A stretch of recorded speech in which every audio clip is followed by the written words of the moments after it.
Chapter 579. After the father and son of the Yu clan joined the group of survivors, they quickly attracted everyone's attention. They couldn't do anything about it, as they brought along 8 soldiers full of murderous aura, which was too conspicuous. Just now, because Guhan had smashed their guns into pieces, these people's mood was already terrible to the extreme. The murderous aura on their bodies was about to spread out, and the survivors couldn't help but tremble when they saw these soldiers. "Commander Yu." Very quickly, a few businessmen among the survivors recognized Yu Mutian's identity. Soon, the news that the commander of the Hubei military region had joined the group of survivors spread. At that time, some people took the initiative to surround the father and son of the Yu family. These people's thoughts were very simple. Since the temporary camp was run by the government, Commander Yu's status must be higher than this military governor's. When they reached the camp, they naturally had to listen to Commander Yu's orders. It would not be wrong to suck up to him now. Guhan saw all of this. At this stage, the addition of the Yu family could be considered a good thing. Since Commander Yu had silently joined the team and accepted Guhan's leadership, the Yu family should be able to protect the Yu family. Obviously, Guhan's identity as a government official had been confirmed once again, and there was no doubt about it. Following that, under Guhan's command, the team swept through 2 large-scale survivor gathering points and also rescued a lot of scattered survivors on both sides of the road. The number of survivors in the team quickly swelled to 430. At this time, Guhan only needed to shout, "I want to leave," and he would immediately leave this dungeon with an SSS rating. Of course, this was far from enough. Guhan's goal was to break the 621 record and make a big news. Next, Guhan began to lead the survivors to the Hu Military District North Headquarters. Of course, on the way there, Guhan still needed to make a turn and go to another place to rescue the other 21 people. As mentioned before, the total number of survivors that could be saved in the entire map was 650. So far, Guhan had already saved most of the survivors. There were only 2 places that still had survivors. One was in the headquarters of the Hubei military region, and the other was in Yuan Ko's vegetable basket. This Yuan Ko was a nether-level Yuan Ko, which was equivalent to a beginner's spiritual sword-level sword wielder. He was the strongest Yuan Ko that appeared in Wuhan City during the first wave of attacks. Of course, the strongest Yuan Ko in Wuhan City at that time should have been Misaka Mikoto. However, she did not appear in the published human history. Therefore, this nether-level Yuan Ko naturally became the strongest Yuan Ko in Wuhan City. In reality, Guhan had killed a nether-rank Yuan Ko heroic spirit archer saint with his own strength. However, that was because the sword essence in Guhan's body had already reached 14,000 points, and he also had Doyu and Heavenly Sword in his hands. Coupled with the Yin-Yang sword art, he was able to unleash the strength to kill the nether-level Yuan Ko. Previously, when he logged out of the game, Guhan's strength in the game was still a few times higher than his strength in reality. However, now that he had returned to the game, Guhan's strength in reality had far exceeded his strength in the game. His sword essence alone had reached 15,000 points, and he had 2 brand new sword maidens, the Doyu sword and the Juzi sword. He even had the sword mark of the fairy sword maiden, the sword of victory, in his body.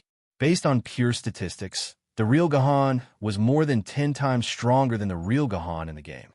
Well, the above said so much nonsense, but in reality, the real Guhan was definitely no match for a nether-level Yuan Ko. If Guhan were to provoke this nether-level Yuan Ko, he would undoubtedly be courting death. In that case, the players would have to ask, why would the system arrange for a nether-level Yuan Ko in the treasure sword-level sword wielder instance dungeon? Wasn't it clear that the players were not allowed to save these humans? In fact, the existence of this nether-level Yuan Ko seemed to be designed to prevent the players from completing the instance dungeon perfectly.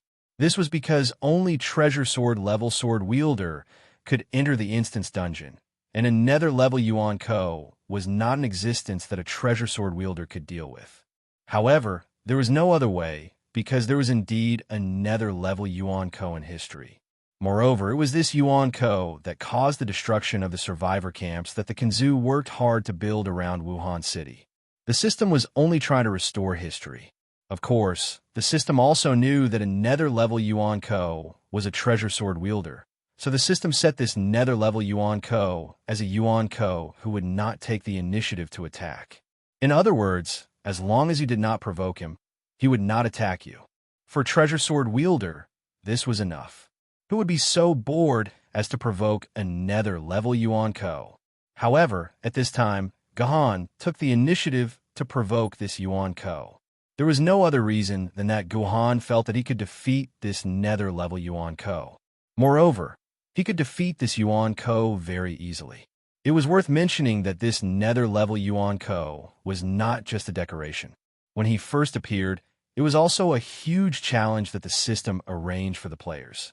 Only by conquering this challenge could they achieve an achievement that was sufficient to break the record. Wan Chao, come here for a moment. Guhan waved his hand and called his lackey, Wan Chao, to his side. Leader, leader. Wan Chao nodded and walked over. This was the first time that Guhan took the initiative to call him to his side. Wan Chao was nervous as he did not know why Guhan was looking for him. Go and recruit another 40 people to join your team. Guhan patted Wan Chao's shoulder, as if saying, I have an important task for you. I have high hopes for you. Remember, just recruit people who are brave enough. Guhan whispered in Wan Chao's ear. Wan Chao listened to these words and nodded continuously. However, he quickly revealed a troubled expression and said to Guhan, Leader, it's easy for me to recruit people and lead them to maintain order in the team. But leader, I'm just a hooligan. How can I control 50 brave people? Each of them is a thorn in my side, and I can't subdue them in a short period of time. Wan Chao's words were not false. If 50 felons were placed in front of you, and you were asked to control them in just a few minutes, turning them into your subordinates, unless you were as strong as Guhan, you would only be courting death. These felons would devour all of your bones. Idiot! Guhan glared at Wan Chao, and then whispered in Wan Chao's ear again. When Wan Chao heard these words, he looked at Guhan with a frightened and submissive gaze. This guy, why does he look more like a gangster than me? The advancing survivors suddenly felt a tremor. They panicked and looked to the south where the tremor came from. They saw a huge monster with 3 feet rising from the ground and finally growing to a height of 20 stories. 3 soft metal tentacles supported a huge head. The middle of the head was emitting a scarlet light. It looked like a huge octopus. What was more terrifying was the octopus monster's eyes. From its eyes, it could emit a dark red ray, like 2 sharp whips. Everywhere that was swept by these long whips would burn with raging flames. Even the strongest metal would turn into a pool of golden molten iron under the radiation of the ray. What kind of monster is this? All the survivors couldn't help but wail when they saw this octopus monster. They seemed to see themselves being ravaged into a pool of charcoal under the hands of this octopus monster. This is Death Ray. This is Death Ray. A man wearing a white coat and glasses, who looked like a scientific researcher, shouted in panic, Run! Quickly run! If you get hit by the Death Ray, you're dead. Quickly run! Quickly run! With this shout, the entire survivor team quickly began to move. At least half of the survivors began to try to escape from the direction of this terrifying killing machine. Looking at the crowd that was about to collapse, Guhan didn't panic. This scene was already within Guhan's expectations. According to the previous dungeons, when this nether-level Yuan Ko appeared, it would inevitably cause a huge panic among the survivors. This was the moment that tested the swordsman's ability to control the situation. If the swordsman didn't have the ability, then more than half of the survivors would escape to unknown places, and it would be impossible to find them again. And if the sword bearer had the ability, then they would be able to calm the restlessness from the beginning. Those sword bearers who managed to kill more than 600 people were the ones who managed to control the situation. At most, there were less than 10 survivors who managed to escape. However, with a team of more than 600 people, with just the strength of the sword bearers, it was difficult to suppress the entire scene. This was because the sword bearers could only take care of a small area, there were only 100 survivors. As for the survivors in other areas, even if Guhan wanted to, he would not be able to control them. In fact, there was no need for a sword-bearer like Guhan to personally control these survivors.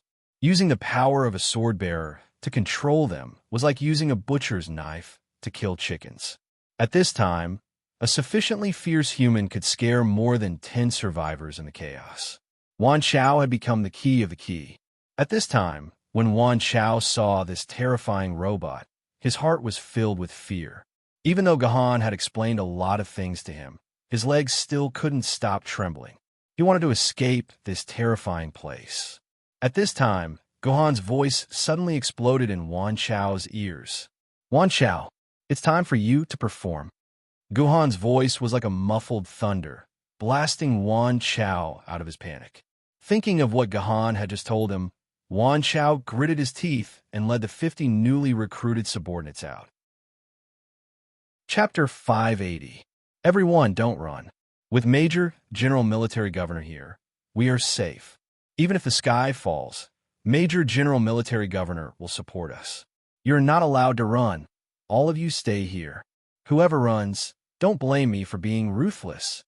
Wan Chao took out a megaphone and shouted.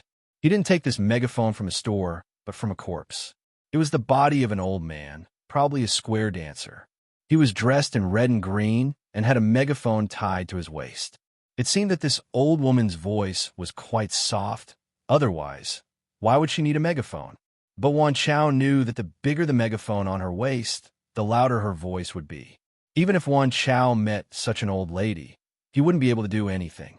She could point at your head and scold you for an hour without even repeating her words. Wan Chao couldn't afford to offend such a person. Some people would ask, isn't Wan Chao a gangster? Why don't you let someone teach these old women a lesson? Wan Chao also wanted to teach them a lesson, but he didn't dare. There was once an old gangster who taught an old woman a lesson. As a result, the old woman gathered hundreds of old sisters and old men to block the government's door, forcing the government to take action and lock the old gangster in. He hasn't come out yet, and no one knew whether he was killed by those monsters or not. Therefore, with these seniors as an example, Wan Chao didn't dare to touch these old women. All right, back to the main topic. Although Wan Chao's voice was loud, it was useless. The crowd was still surging, and there was a possibility that they would collapse due to fear. Seeing this, Wan Chao could only say to his subordinates, all of you, watch carefully. If anyone dares to leave this place, beat them to death. As long as they don't die, the Admiral will take care of everything for you. Hearing this, all the survivors shuddered. Then they looked at Wan Chao's subordinates with some fear. Well, all the survivors instantly regained their vigor, because Wan Chao's subordinates were really useless. Everyone probably thought that Wan Chao's newly recruited thugs were usually outlaws who fought valiantly and ruthlessly on a daily basis, gangsters and the like. But in fact, these people were really honest people who usually held their heads against each other and didn't even dare to look at women. These people were holding baseball bats in their trembling hands. They didn't look intimidating at all. They would be lucky if they didn't get beaten up by these people. Seeing these thugs cowering in fear, the survivors simply didn't put them in their eyes. Especially when some arrogant people realized that many of these honest people in front of them were once bullied by them and didn't dare to fight back, they looked down on these honest people even more. If it weren't for the military governor's prestige suppressing them and their desire for a temporary camp, they would have escaped long ago. At this moment, the dark level Yuan Shun, the octopus robot, let out an earth-shattering sound. It sounded like a train whistle, but this sound was far darker and more terrifying.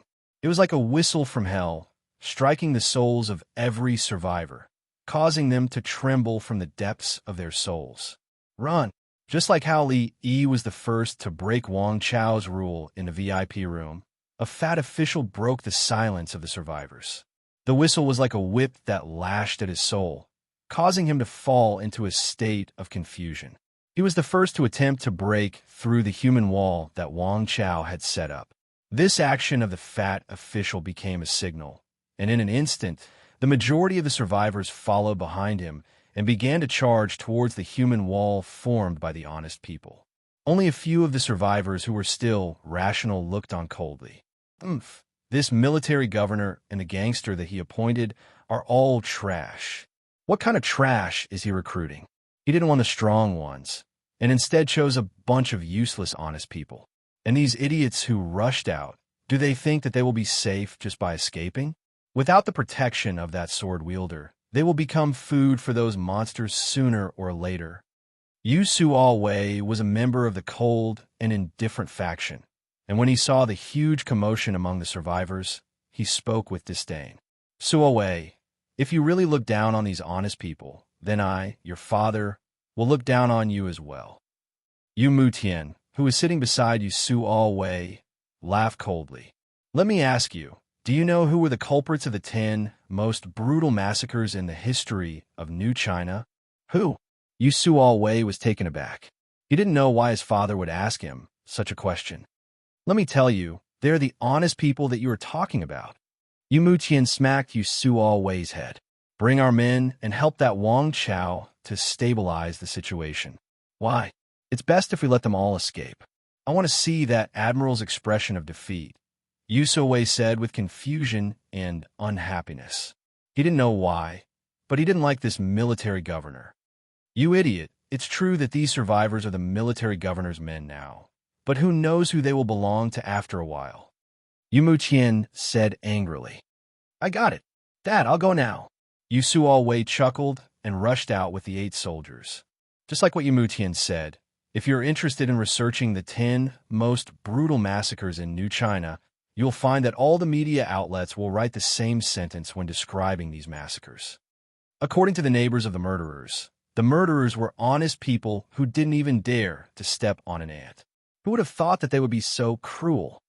Therefore, in this world, those who usually looked very fierce were actually the most cowardly people. When they were threatened by a stronger opponent, they would only kneel on the ground and beg for mercy, or even pee in their pants. As for those who were usually well-behaved and allowed themselves to be bullied, they would pick up their knives and use the most vicious methods to dismember those who insulted them. Why was this happening? It didn't make sense. The reason was simple. Honest people were used to being honest and had been bullied many times. As a result, they would suppress the pain and anger in their hearts. Once this limit was exceeded, or when someone deliberately used something to ignite it, this continued anger would turn into a huge bomb, and everyone who had bullied him would perish together with him. This was the method Gahan told Wan Chao. Wan Chao wanted Wan Chao to pick those who were honest and had been bullied by others to join his team. Then, he would tell them that the reason why they were bullied was because they were timid and didn't dare to do what a man should do. There was an opportunity in front of them. As long as they listened to Wang Chao's orders and beat up those who dared to cross the line, they would no longer be the same people when they arrived at the temporary camp. You will be the people who bullied you in the past. You will be able to bully those who bullied you in the past. You will be able to take revenge for the humiliation you suffered. It had to be said that Wang Chao's words were like a fatal bait to the honest people. They were all provoked by Wang Chao's words to the point that their blood was boiling. They could not wait to rush up and teach those people who bullied them a lesson. In the eyes of others, these honest people were trembling because they were afraid. But in reality, these honest people were in a state of extreme excitement. They were so excited that they couldn't control their hands. As a result, something unexpected happened. These honest people who didn't fight back and didn't dare to say a word, even if their wives were NTR'd, suddenly became bloodthirsty demons. They raised the baseball bat in their hands and smashed it into the head of the first survivor who tried to break through the human wall. After that, there was nothing fancy about it, but it was filled with blood. These honest people didn't care about their own defense at all, as they picked up their baseball bats and smashed them on the heads of the survivors. There were 2 or 3 survivors who punched one of the honest people in the head in an attempt to force him to dodge, who knew that the honest person didn't even try to dodge and took the 3 punches head on. Then, like a mad tiger, he smashed his baseball bat into the temple of the survivors who attacked him. The 3 survivors immediately cried out in pain as they lay on the ground and struggled. It seemed like their injuries weren't light. However, the number of honest people was still a little lacking. Although they had baseball bats, they were still unable to deal with the survivors who outnumbered them by several times. Just as the wall was about to be broken through, Yusue brought 8 elite soldiers and charged in. These elite soldiers were experts in martial arts. Every punch of theirs was aimed at the most sensitive and painful parts of a normal person. Once a person was hit by one of these elite soldiers, they would have to groan on the ground for at least 10 minutes before they could stand up again. Fleeting Calendar and Yu Hao stared at the scene with their mouths agape. They had received orders from Gahan to stay where they were and protect the survivors from Yuan Ko. But they didn't expect the survivors to start fighting amongst themselves. No, we can't let them continue fighting. Fleeting Calendar wanted King Yu to take control of the situation, but was held back by Yu Hao. Brother Fleeting Calendar, the mission given to us by our leader is to fight against Yuan Ko. Look, my father and grandfather have already taken action.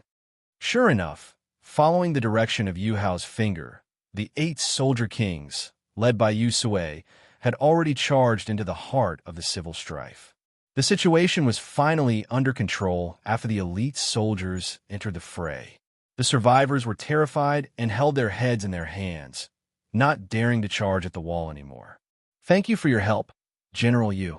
Wan Chao wiped the sweat off his forehead and thanked Yusue when he saw that the situation was under control and that his mission was completed. It's all right, it's all right. Yusue patted Wang Chao on the shoulder. Brother Wang, Comrade Wang, my father would like to have a word with you. Would you do me the honor? Yes, yes. Of course. Of course. Wang Chao replied with a smile. Chapter 581. General Yu, may I know why you're looking for me? Wang Chao asked Yu Mutian in a flattering manner. His attitude was even more respectful than when he was talking to Gahan. Yu Mutian was one of the most influential people in the entire city of Wuhan. Wang Chao had never imagined that he would be able to speak to such an influential person. Wang Chao had no choice but to flatter Yu Mutian because of his habits from before the apocalypse. Good news. Good news. Yu Mutian smiled and gestured for Wang Chao to take a seat on the cement slab beside him. Wang Chao was overwhelmed by Yu Mutian's flattery, and he only dared to place half his but on the cement. Leader Wang, I didn't think that there would be a hero like you in the WH city. It's a pity that I didn't get to know you a few years ago. Yu Mutian said with a smile. It was as though he truly regarded Wang Chao as a hero. I wouldn't dare. General Yu, please tell me what you need. As long as I can do it, I will do it for you. Wang Chao replied excitedly. Well said, well said. Yu Mutian patted Wang Chao's hand and said, Since Leader Wang is such a hero, I'll be frank with you. That little fellow called the Admiral is really messing around. How dare he manage so many survivors? If not for Leader Wang's timely intervention, who knows how many of these pitiful commoners would have died at the hands of those monsters? Hee hee. Wang Chao didn't say anything. After all, Gohan was his superior, and he couldn't say anything. However, the look of disdain on Gohan's face betrayed Wang Chao. When Yu Mutian saw Wang Chao's expression, he knew that he had succeeded. Leader Wang, in my opinion, this team can't be controlled by this kid. It has to be controlled by mature adults like us. Yu Mutian tried to persuade Wang Chao, as though he was thinking about the safety of the survivors. Wang Chao's eyes lit up when he heard Yu Mutian's words. However, he still shrugged and said helplessly, General Yu, you can't say things like that. You've seen the commander's strength. If he really gets angry, we won't be a match for him even if we charge at him. How are we going to take control of the city from him? Leader Wang, you don't understand. Yu Mutian sneered.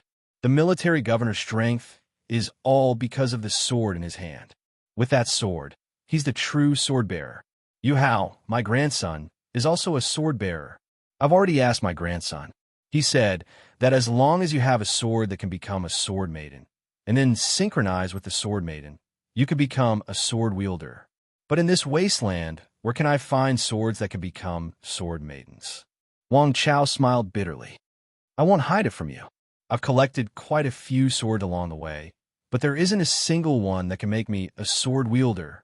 Sai, why do we need to look for them? We can just use the ones we already have. Yu Mutian's face was filled with viciousness. As long as we take the swords in the military governor's and the fleeting calendar's hands, we'll become sword wielder as well. Leader Wang, as long as the two of us work together, we can ambush the military governor the moment he lets his guard down. Even if the military governor is Dian Wei, without his halberds, he's nothing more than a mortal. He'll be stabbed to death by a bunch of soldiers. Yu Mutian sneered as he took out a small pistol. Furthermore, I have this with me. Kids will always be kids. Don't you know how to search properly? Leader Wang, after we succeed, the fleeting calendar's sword maiden will be yours. I only want the military governor's sword maiden. What do you think? Whether you're a dragon or a worm, it's all up to you. Yu Mutian's words were like a poppy flower, completely attracting Wang Chao's attention. Fine. If I don't die, I'll live forever. I'll do it. Yu Mutian and Wang Chao, the old man who had been saved by Gahan from certain death, and the old man who had been entrusted with an important task by Gahan, had teamed up to betray Gohan and the fleeting calendar. Just as Yu Mutian and Wang Chao were discussing their despicable plot, a loud sound came from the sky. What's going on? Yu Mutian stood up and asked loudly. Dad, it's Gahan. He's fighting with the robot octopus. Yu Wei replied as he handed a pair of binoculars to Yu Mutian. Wang Chao had also brought a pair of binoculars with him. No one knew where he had gotten them from. With the help of the binoculars, Yu Mutian and Wang Chao could clearly see the battle between Gohan and the robot octopus. Through the binoculars, they could see Gohan standing on the ground, and the sword energy in his hands flew towards the robot octopus. When the sword energy flew across the ground, it raised a huge cloud of dust. The concrete was like soft tofu in front of the sword energy, and it was directly sliced into countless pieces. Even several buildings were pierced by the sword energy. The terrifying power of the sword energy left Yu Mutian and Wang Chao dumbfounded. It was too terrifying. It turned out that the military governor was so powerful. However, this also strengthened Yu Mutian's determination to obtain Gohan's heaven-reliant sword. As long as he had the strength to do so, he would even be able to sit on the seat of Yinjing City. If Gohan's strength left Yu Mutian speechless and drooling, then the robot octopus's strength made them feel fear from the bottom of their hearts. The surface of the octopus robot seemed to have an invisible protective shield. When Gohan's powerful sword Chi hit the octopus robot's protective shield, it was like a stone falling on the surface of the water. Other than a few ripples, there was no other movement. Not even a hair of the octopus robot was cut off. Although Gohan was like a fly to the robot octopus, it couldn't help but want to kill a fly that was buzzing in its ears. The octopus robot's eyes widened, and the two dark red death rays that had just destroyed the world shot out again towards Gohan. If Gohan were to be touched even a little bit, it would not end well for him. However, although the dark red death rays were light in name, they were actually slower than light. They were only a few times the speed of sound, so there was still room for Luo Yunyang to dodge them. Gohan was like a flea that kept jumping around on the ground. Although the death rays were powerful, they couldn't do anything to Gohan. After a while, the robot octopus gave up on using the death rays to deal with Gohan. It was like using a cannon to kill a mosquito. It was useless. When Gohan saw that the robot octopus had given up on its attack, he seemed to be very pleased with himself. He stood in place and laughed at the robot octopus. At this moment, more than 10 rays of light suddenly shot out from the octopus robot's head. Unlike the dark red death rays from before, these rays of light were aqua blue. They looked like a type of laser, and their speed was almost as fast as the speed of light. Gohan had no room to dodge at all. In an instant, he was hit by these blue rays of light, and there was a crisp sound of explosions all around his body. Under the watchful eyes of Yu Mutian and Wang Chao, Gohan fell to the ground. He seemed to have turned into a corpse. Then, a few small tentacles extended from the robot octopus's body. They tied up Gohan's body and pulled him into the robot octopus's body. F*CK. He's dead? Yu Mutian's hands trembled, and his binoculars fell to the ground. He and Wang Chao had just schemed against Gohan. Never in his wildest dreams would he have imagined that Gohan was already dead. You damned military governor. How can you die now? Even if you die, you should defeat this robot octopus first. Then, you should offer up your sword lady before you die. How can you disobey the orders of the organization? Let's go. We have to find Howard and get him to take us away from here. It's too dangerous here. Yu Mutian, who had been calm a moment ago, immediately asked to leave. Wait. General Yu, wait. Wang Chao grabbed Yu Mutian's shoulder. This action made Yu Mutian extremely unhappy. Who is Wang Chao? How dare he grab his shoulder? What a filthy thing. Yu Mutian was extremely displeased. Of course, he didn't show his emotions on his face. General Yu, the military governor, told me that he would find a way to enter the robot octopus's body. No matter what happens, we shouldn't panic. We should just wait here for him to return. Do you think that the military governor did this on purpose? Wang Chao asked softly. Yu Mutian's face turned red. Leader Wang, why didn't you tell me this earlier? Indeed, Gohan had been captured by the robot octopus. However, the robot octopus's blue laser beams were not to be trifled with. They struck Gohan's shield until it was only left with 10% of its energy. Furthermore, the speed of the blue laser beams was extremely fast. Against Gohan, Gohan didn't have the ability to dodge. Even if he didn't put on an act, he would be captured by the robot octopus sooner or later. As the saying goes, no matter how strong a house's defenses were, it couldn't stop the owner from bringing a thief into the house. Under the robot octopus's guidance, Gohan easily passed through the robot octopus's shield and was thrown into a metal cage. Gohan wasn't alone in the cage. There were more than 20 people in the cage, and their faces were filled with fear. It seemed like they were the most difficult survivors to save out of the 850 survivors. As long as he could save them, Gohan would have accomplished his mission. Chapter 582. Although this nether level was not an opponent that a treasure-level swordsman could deal with, as time passed, there would always be some people who habitually sought death and tried to provoke this undefeatable Yuan Ko. Thus, there was a sword maiden who was a treasure-level swordsman with an explosive defense. After withstanding a few blue lasers and surviving, she was caught by the octopus robot and placed in the basket under its stomach. However, although this treasure-level swordsman did not die, his limbs were crippled and his sword maiden was broken. After being caught from the octopus robot's basket and placed into its stomach, he experienced inhumane torture and ended the instant's dungeon with his own death. This post mainly described the inhumane treatment that the sword-bearer had suffered. This was also the main selling point of the post and the focus of the players. However, Gohan saw something unusual. As long as one could resist the attack of the blue laser, the octopus robot would invite them in on its own. There was no need to break through the protective shield that was impossible for sword-bearers of the artifact level at all. This was the octopus robot's biggest weakness. When Gohan was caught by the octopus robot and placed into the basket, everything was destined for the octopus robot's tragic end. Gohan counted the number of people. All 21 survivors were in the basket. Although there were men and women in the basket, there were people of all ages. However, if one observed carefully, they would find that the people in the basket were basically young people below the age of 30. There was not a single person above the age of 30. It seemed that the octopus robot's taste was biased towards young people. It liked fresher humans. The people in the basket all had blank expressions. They had completely lost hope for survival.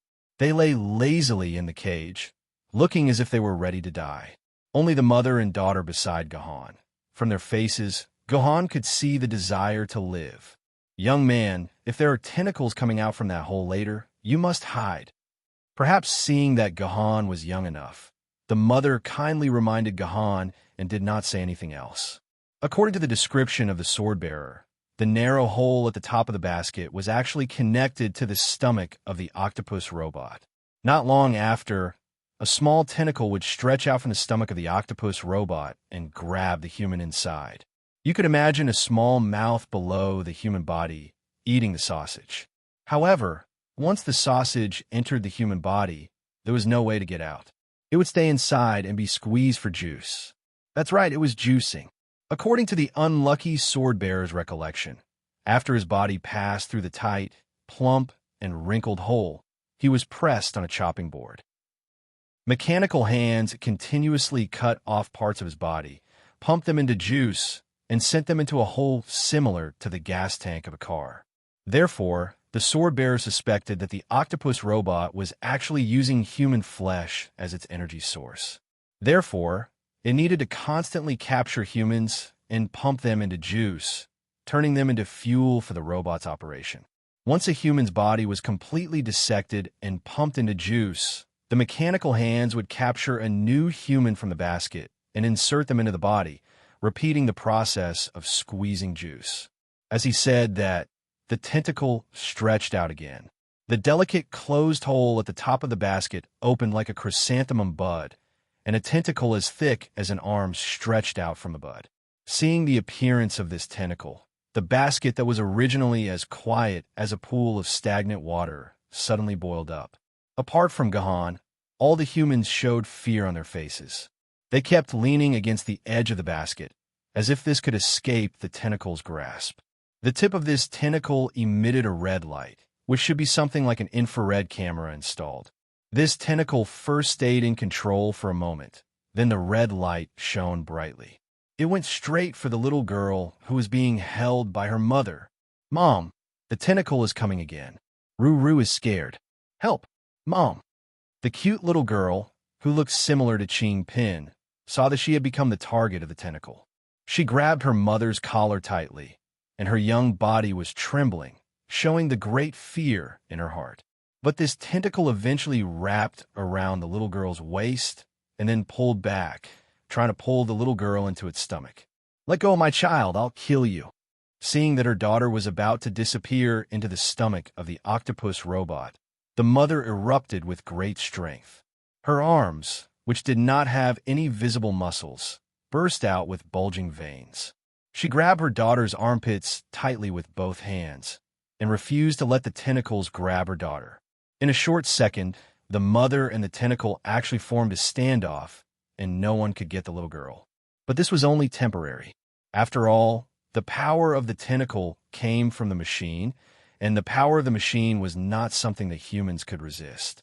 A second later, the sound of bones breaking could be heard from the mother's 10 fingers. Then, she lost control of her daughter. Even though the daughter was grabbing her mother's collar tightly, it was to no avail. The mother's collar was easily torn open, revealing a large piece of white flesh inside, and a white steamed bun that was constantly shaking. If it was any other time, the mother would definitely cover her exposed body, but at this moment, she did not care. She madly rushed towards her daughter who was getting away from her, trying to snatch her daughter back. It was also at this moment that a figure suddenly appeared in front of the mother. The human who had just been caught and lying on the ground like a dead person suddenly jumped up and grabbed the little girl's waist. Then, together with the little girl like a cucumber, they were pulled into the tight hole in the robot's lower body. "Ruru!" The mother let out a heart-wrenching scream.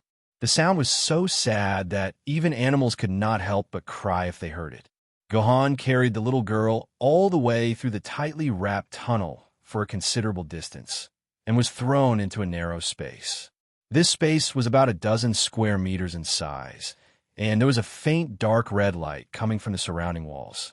Through this small light, Gohan could see countless clothes and various gadgets like keys that were randomly thrown around him, and a lot of hair, human hair in various senses.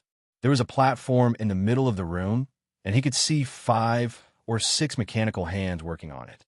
It looked like a skilled butcher, constantly cutting up the flesh to be sold on the chopping board. But this time, it was not a pig that was being cut up, but a human. Looking at the northwest corner of the room, there was a pile of things that looked like a volleyball. The reason why he thought it was a volleyball was because the light in this space was too dim, so he could not see it clearly. This was only for ordinary humans. In Gohan's eyes, he could see very clearly that the pile of things in the corner was none other than the hideous, hairless human heads that had been severed from their bodies. Wah wah wah. A mournful sobbing sound came from Gohan's side. Gohan immediately hugged the little girl in his arms. At this moment, the robotic arms on the platform suddenly spread out. One of the robots grabbed a human head that looked like a volleyball and threw it into the western corner mentioned before. It merged with the previous human head and became a new volleyball. At the same time, almost all the mechanical hands began to grab Gahan. Their division of labor was very clear. Some grabbed the hands, some grabbed the feet, and some grabbed Gahan's head. Once caught by these mechanical hands, ordinary people would not be able to break free. Unfortunately, Gahan was not an ordinary person. The scene here made Gahan, who was used to seeing disgusting scenes in the core area of Yuzhong City, feel a little nauseous. Gahan pulled out his heaven-reliant sword. With a single slash, he cut the insufferably arrogant mechanical hands into two. The mechanical hands that were left with only half of their body parts seemed to have never encountered such a situation before. They wriggled in the air like earthworms, not knowing what to do. Trash! Gahan gave a cold harumph. He held the little girl with one hand and grabbed the heaven-reliant sword with the other. Then, he leaped up to the ceiling. He cut a hole in the ceiling and leaped into it. After a while, a series of roaring sounds could be heard from the inside of the entire machine. Then, the octopus robot let out a shrill whistle. The three legs of the octopus robot lost control. The entire robot directly lost the strength to support itself and fell to the ground.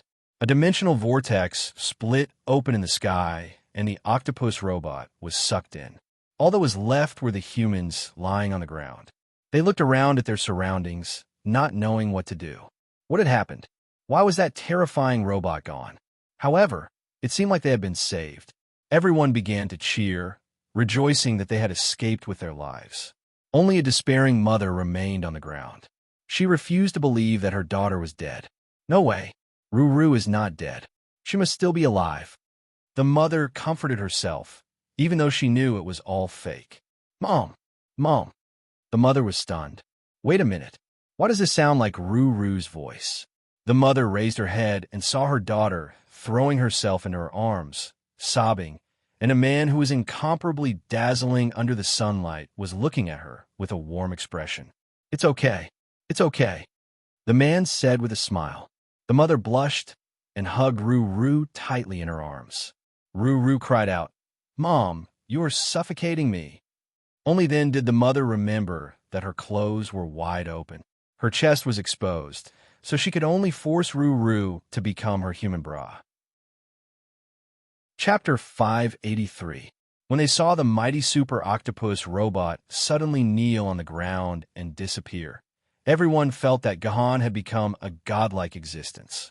When Gahan returned with 21 survivors, almost all the survivors, even those who had been beaten black and blue by Wan Chao's subordinates, couldn't help but cheer.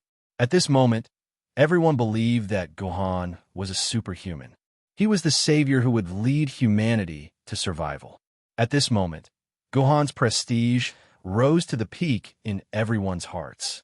Even if Gahan chased them away, they probably wouldn't escape.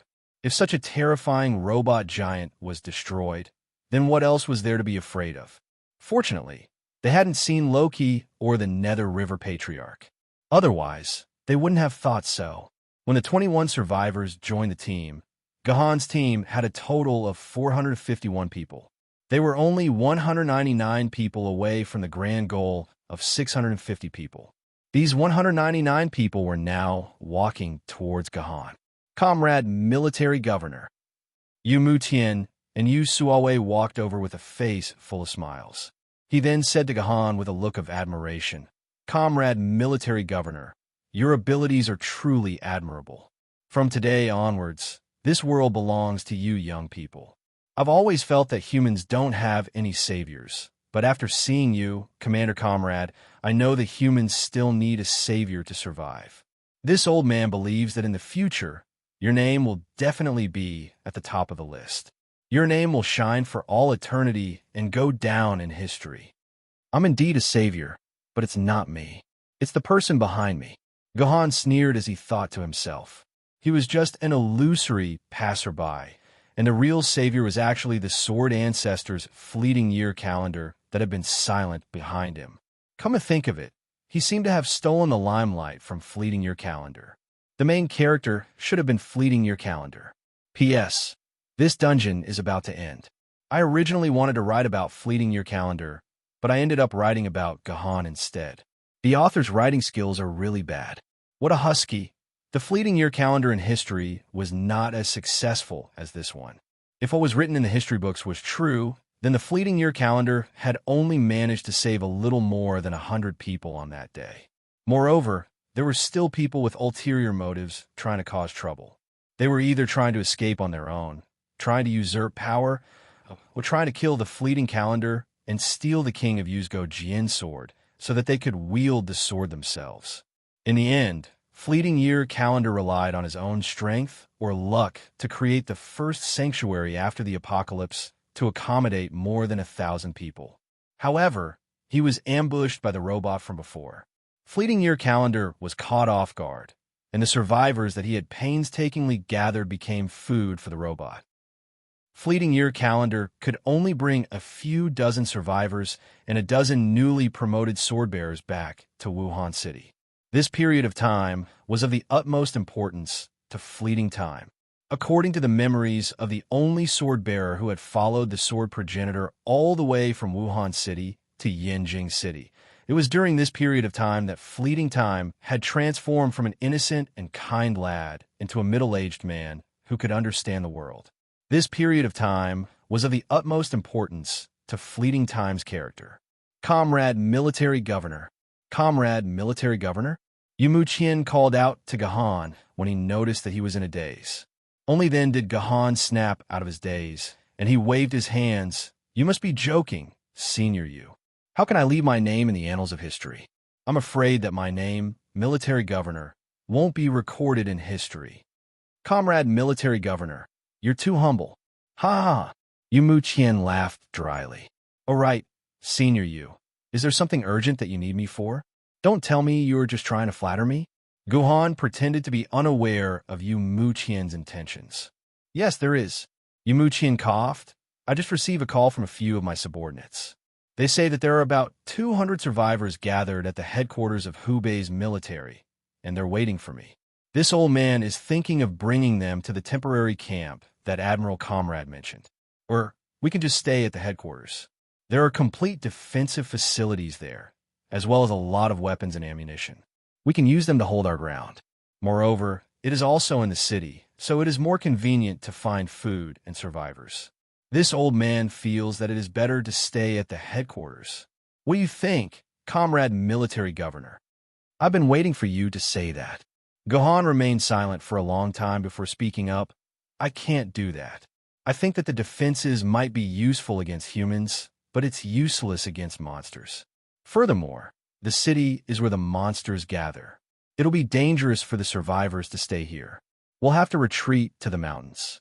That's the only place where we'll be safe. In fact, how could Gahan not know what Yu Muqian was planning?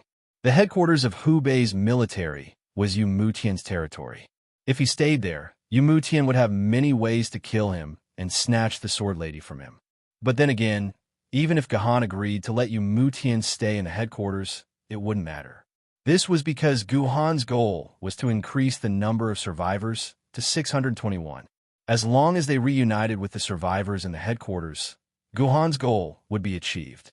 All he had to do was shout that he wanted to leave, and Gahan would be able to leave the dungeon. Even if Yu Muqian came up with a trap, it would be useless against Gahan. However, Gahan didn't like Yu Muqian. He didn't want to let Yu Muqian achieve his goal so easily. He wanted to anger Yu Muqian, so he rejected Yu Muqian's suggestion. All right. Yu Muqian's smile froze. However, he was still a sly old fox. He knew that now wasn't the time to refute Gahan. He would wait until they reached the headquarters of Hubei's military. Yu Muqian nodded and said, since that's the case, let's go to the headquarters and save all my old friends. We'll go to the mountain together. The great ancestor said that the villages surround the cities. Then I'll have to trouble Senior Yu to lead the way. Guhan said gratefully. Under Gahan's command, the entire team started to move towards the headquarters of Hubei's military. When the team reached the headquarters of Hubei's military, they were greeted by a huge wasteland. All of the buildings had collapsed, and weapons were scattered all over the ground. There were also many rotting corpses on the ground. From the looks of it, this place should have been destroyed on the first day of the apocalypse. How could there be 200 survivors in such a place? The survivors in the team didn't believe this. However, Yu Muqian and Gahan were calm. Yu Muqian had already contacted the headquarters of Hubei's military, so he naturally knew what was going on.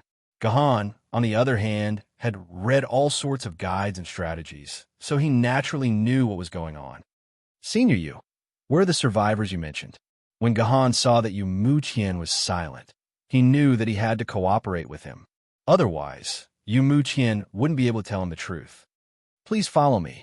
Yu Muqian waved his hand, and 8 of his soldiers ran into a half-collapsed building with a restaurant sign on it.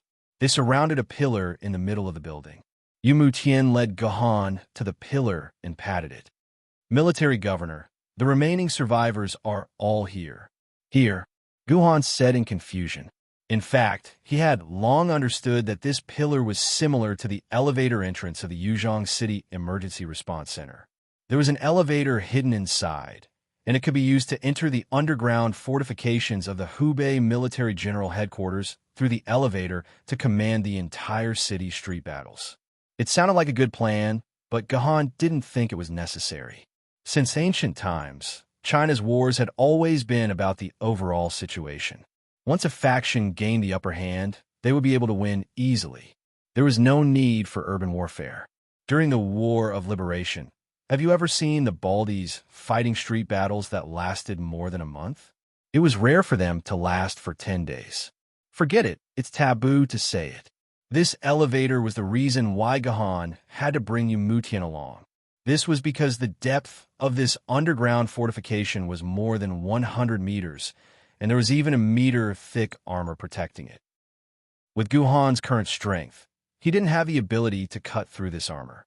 If no one opened the entrance from the inside, Gahan wouldn't be able to enter the interior of the fortification without a day or two and bring away the survivors.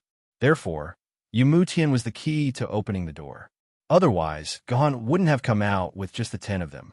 Hello, Deputy Division Commander Wang. I'm Yu Muqian. Open the entrance immediately. We have more than 400 survivors who want to come in and take refuge. Don't talk to me about food. Just open the door. I'll think a way to find food for you. Yu Muqian knocked on the pillar 3 times, then pressed his finger on a black spot that looked like a stain. A small door opened, revealing a telephone. Yu Muqian shouted at the telephone, and the side of the pillar opened, revealing the elevator that was still shining brightly. Chapter 584. Gahan did not follow Yu Muqian's instructions.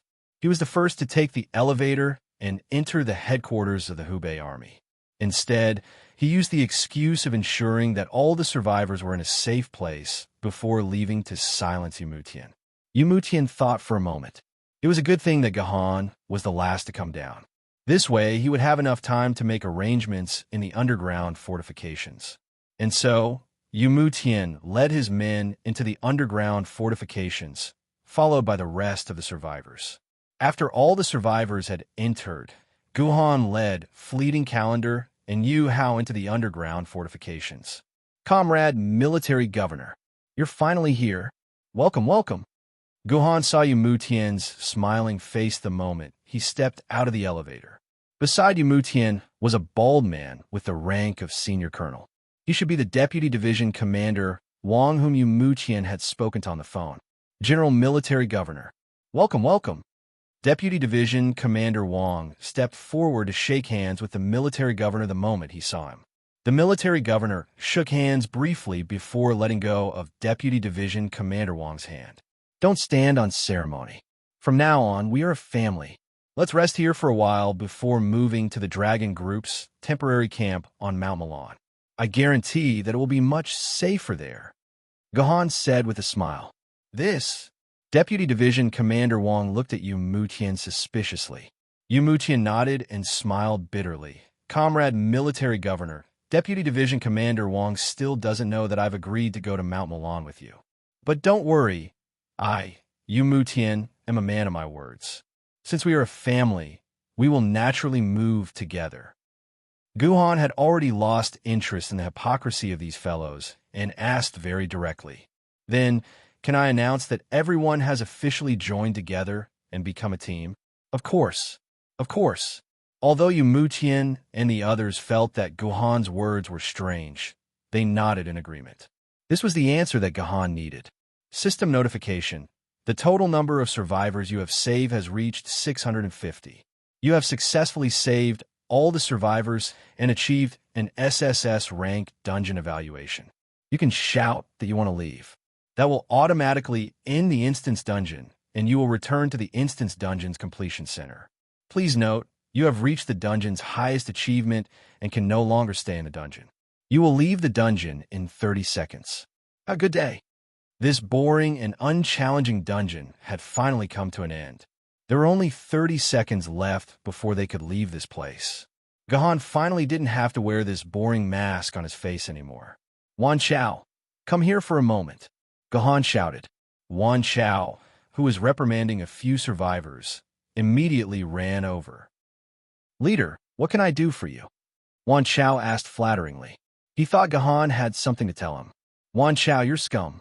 Guhan looked at Wan Chao's eyes, which were gradually becoming a little frightened, and said coldly, if you weren't a little useful, I would have killed you when I rescued you. But now that you've used up your usefulness, you can die. Wan Chao's body trembled. He turned around and tried to escape. However, no matter how fast he was, he couldn't be faster than Guhan's blade. Wan Chao's head flew into the air and landed on the ground. You need to be judged according to the law. However, I forgot to tell you that the new law hasn't been made yet. It will be 12 years later when the first China's emergency survival law is announced.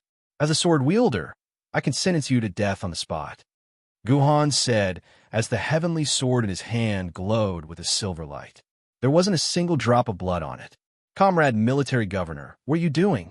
You actually dared to kill people. Have you forgotten what this place is?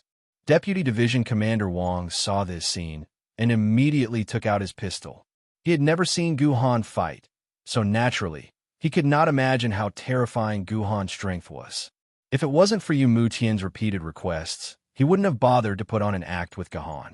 Seeing that Guhan had killed someone, Deputy Division Commander Wang, who felt that he had something on Guhan, immediately took out his pistol and was ready to kill Guhan righteously. Unfortunately, the speed at which Deputy Division Commander Wang pulled out his gun was faster than the speed at which he pulled out his gun. As a result, the second head flew up and landed on the ground, coincidentally matching Wang Chao's head. In the blink of an eye, the two men died under Guhan's sword.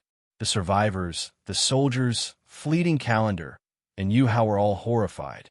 They couldn't understand how the military governor of the Dragon Group, who had been trying to protect humanity, had suddenly turned into a murderer. Well done, well done.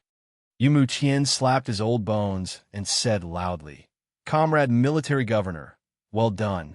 The two of them actually colluded with each other to kidnap all the survivors in an attempt to rebel against the enemy. They deserve to be executed. Comrade Military Governor, well done, well done. This old man thanks you for your help. Yu Mutian was really cunning and quick to react. As soon as he saw the situation, he immediately drew a clear line between himself and Wang Chao. He even took the initiative to claim that he was the mastermind of the murder. This was because he had already sensed the killing intent in Guhan's heart. Although he couldn't understand why Guhan would kill someone in public for no reason, he knew that Guhan would kill someone in public. However, Yu Mutian knew that he had to be on Guhan's side if he wanted to live. He had to be the mastermind. In order to make him the scapegoat, Guhan wouldn't be able to kill him. After all, Guhan still needed him to convince the rest of the people in the base. In the blink of an eye, Yu Mutian understood everything and made the correct decision. He was indeed a cunning old fox. If there was another person beside Yu Mutian, he would definitely see that Yu Mutian's forehead was covered in sweat. Boring. Guhan looked at the time. There were only 10 seconds left before they had to leave. Looking at this old thing made him feel disgusted. It was as if he was looking at another version of himself. The heavenly sword flashed coldly once again. Yu Mutian thought that he had stabilized Guhan, but he realized that the entire sky seemed to be spinning. He knew that this was a sign that his head had left his body. According to modern scientific research, If a person's head was cut off cleanly with a sharp knife, the person would remain conscious for about 4 to 5 seconds. After that, the person would fall into a state of being on the verge of death for 30 seconds. In the few seconds that Yu Mutian's head was flying in the air, he could think of many things. How did this happen? Yu Mutian couldn't understand how things had turned out this way. He had already arranged for a banquet to be held. He had added a special military poison to Gohan's drink. 1 drop was enough to kill an elephant. To be safe, Yu Mutian had specially asked Deputy Commander-in-Chief Wang to pour an entire bottle of poison into Gohan's mouth.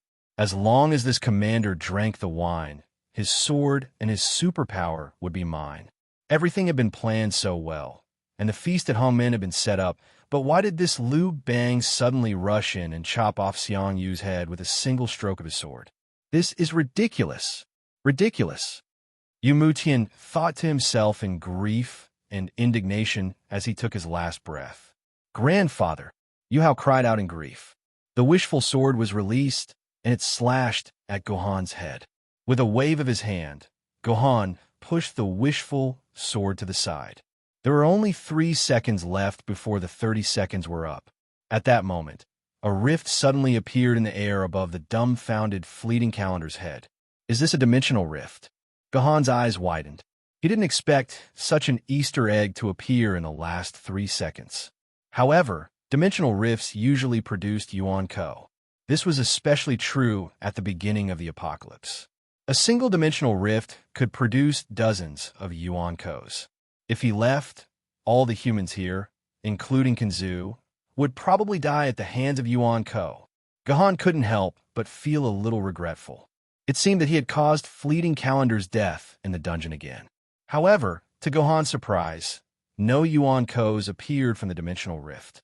Only a snow-white lotus slowly descended from the dimensional rift and floated into fleeting calendar's palm. This is a creation divine spark. Gohan, who had seen a creation divine spark before, immediately recognized the origin of this white lotus. This white lotus, which had almost destroyed Yuzhong City, had actually come to this world through the dimensional rift on the 6th day of the apocalypse. What was more terrifying was that if the dungeon's description was true, this white lotus in history was likely to have fallen into Kinzu's hands. This white lotus, which had caused the deaths of 3 desolate-grade Yuan-Kos and caused fleeting calendar to be banished to this dimension, had actually belonged to Kinzu from start. At this thought, Gohan couldn't help but shiver. He seemed to have smelled something shocking. Unfortunately, the 30-second countdown had ended. Gohan left the dungeon with endless confusion. When he saw the world again, he was already in the familiar yet unfamiliar Dungeon Settlement Center. Respected player, military governor, welcome to the Dungeon Settlement Center. Settlement Officer 0791 is happy to serve you. Chapter 585. Are you 0791 or Jinachan? Gohan squinted his eyes as he looked at the familiar cold-faced cashier. Who's Tamono Kakazi? I don't know her, 0791. 0791 blushed and pouted. Please don't use topics unrelated to the dungeon to harass the cashier. Otherwise, I can sue you for sexual harassment and apply for an electric shock, as well as a suspension of your account for more than a month. All right, as long as you're happy. Gohan had basically confirmed that this 0791 before him was Tamono Kakazi. However, he had no idea why she refused to admit it no matter what. 0791 looked like she was in her 20s. She was wearing a dark blue business suit and a pair of shiny black stockings. She had the image of an alluring mature lady. Could it be that every lowly has the dream of a mature lady in their heart?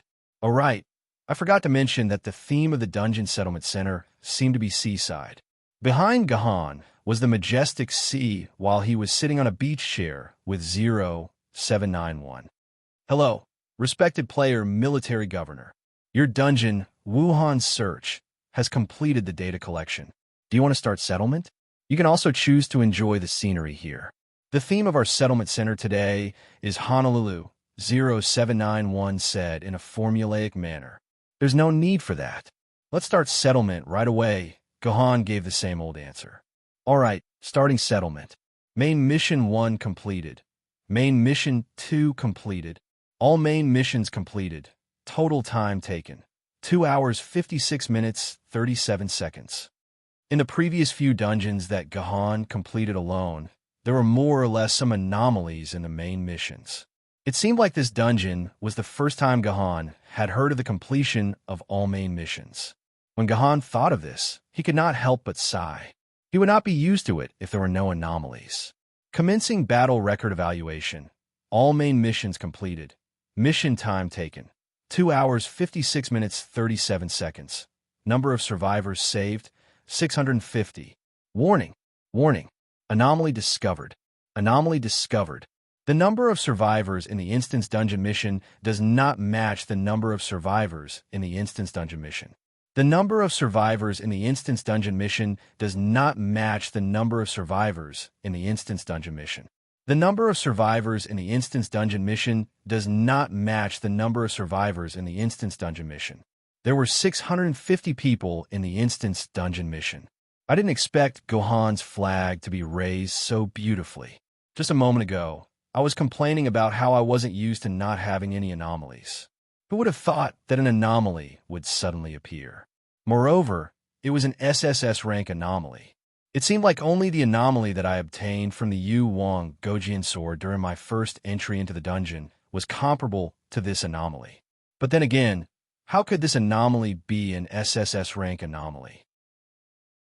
Wasn't it just a difference in the number of people and the number of people remaining? Wasn't this just a small anomaly? Gohan didn't believe it. Could it be that the previous players who completed this mission didn't kill a few survivors in the last 30 seconds before leaving the dungeon? There were so many perverts in this world.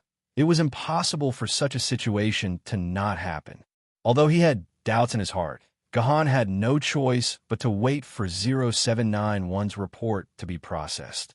While he was waiting for the news, the originally bright sea sky suddenly darkened, as if it had instantly turned into night. However, in less than 10 seconds, the darkness ended and the sky returned to its original state. After waiting for another 5 minutes or so, 0791 finally recovered from its dull state and pouted in dissatisfaction. I say, Mr. Gohan, can't you make Jinachan less worried? 0791's originally cold face suddenly revealed a sweet, Lolita-like smile. We haven't seen each other for so long, and the moment we meet, you give Jinachan a big piece of news. Oh, now you admit that you're Jinachan. You're not pretending to be 0791 anymore? Gohan looked at the obviously uncoordinated appearance and temperament of 0791 and teased her. Nonsense. Jinachan only came here after receiving an anomaly report. The person who was talking to you just now is not Jinachan. 0791 spoke like a frightened little rabbit. All right, Gohan wasn't in the mood to tease her anymore. Let her be. Is this anomaly very serious? It actually allowed you to personally possess an NPC's body. Gohan asked curiously.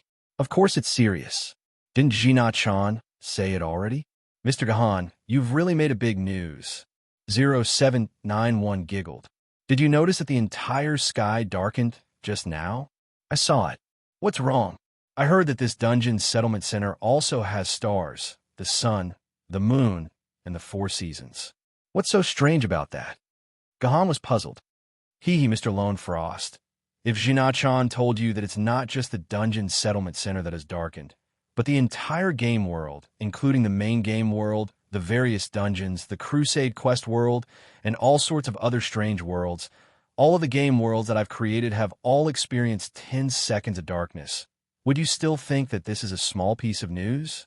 After saying this, 0791's eyes were fixed on Gohan's expression, trying to see Gohan's shocked expression. Sure enough, just as Tamono Kakaze had hoped, Gohan's face suddenly froze.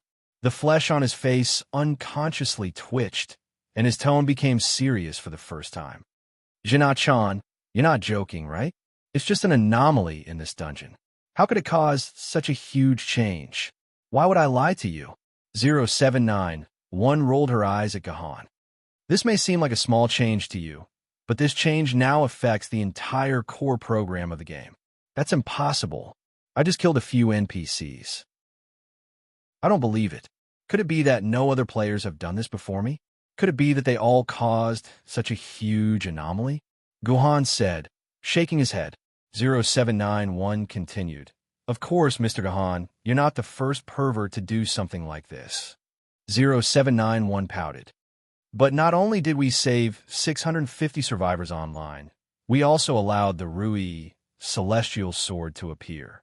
Finally, we shortened the mission world to less than 3 hours. Mr. Guhan, when all these conditions are put together, it's going to be a disaster. After hearing Tomono Kakazi's words, Guhan understood the cause of the anomaly. For example, a road trip, a wild animal zoo, a greedy tiger, a fearless wife, an old lady who dotes on her daughter. These are all very common things. When they happen on their own, no one would think much of it and think that it's not a big deal. But when all these things are put together, it's terrible. A certain female driver has already used the surveillance footage of what really happened at the exit of the wild animal zoo, as well as the life of her poor mother, to tell us how terrible it is when these things are put together. By the same logic, when the three things mentioned by 0791 come together, it caused this large-scale anomaly. According to 0791, there was originally an Easter egg in the system. When a player gathered all 650 survivors together within 3 hours, then this Easter egg would be triggered and a very good Easter egg reward would be obtained. It was similar to the Easter egg in the Wudong Peak dungeon, which gave 5 times the reward. Originally, this Easter egg had already been triggered when the countdown to 30 seconds had started. But according to the settings, this Easter egg would be scanned again at the end of the dungeon. This scan was bad. There were actually only 647 survivors, which did not match the actual number of 650 people.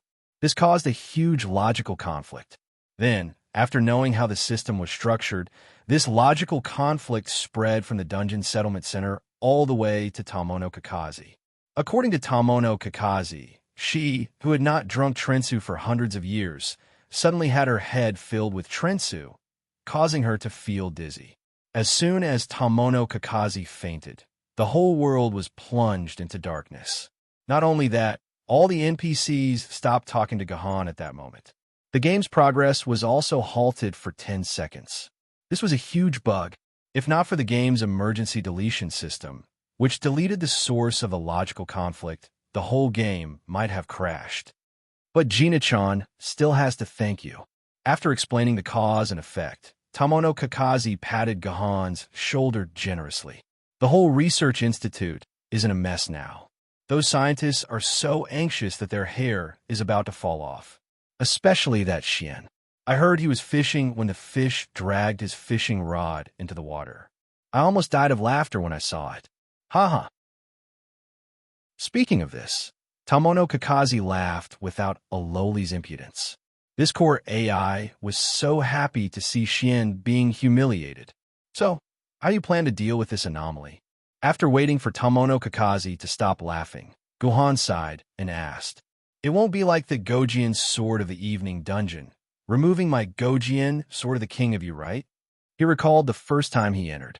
"Don't worry, it won't be like the last time, only removing your Gojian Sword of the King of you." Tomono Kakazi. Oh no, Tomono Kakazi. Oh, that's not right. Tomono Kakazi placed her black, meaty right leg on top of her left leg. Her smooth and delicate black, thigh-covered calf swayed back and forth in front of Guhan. This time, it's not just the Gojian Sword of the King of you. All the rewards of the dungeon are gone. 0791 said with a smile. Guhan's breath rushed to his throat. He almost choked to death. He took a few deep breaths to calm himself down. "Gina-chan, I need a reason. A reason that can convince me." "Okay, I'll give you a reason." Tomono Kakazi spread her hands. "The Wuhan Great Search dungeon has been deleted. The system lost all the dungeon's data. I can't give you any rewards even if I want to." Chapter 586. Congratulations, you have broken the highest number of survivors in the dungeon, Wuhan Great Search. You have obtained 200 reputation points. You have obtained the achievement, reunion. Your name will spread throughout the world. Congratulations, you have broken the highest dungeon evaluation record for the dungeon Wuhan Great Search. You have obtained 200 reputation points, and you have obtained the title Wuhan Great Search. You stand at the peak of history, and your name will spread throughout the world. Ding dong, system notification, broadcast to all channels.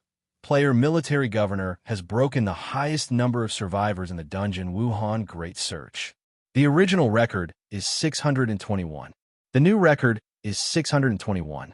Let me congratulate Player Military Governor for creating a new era.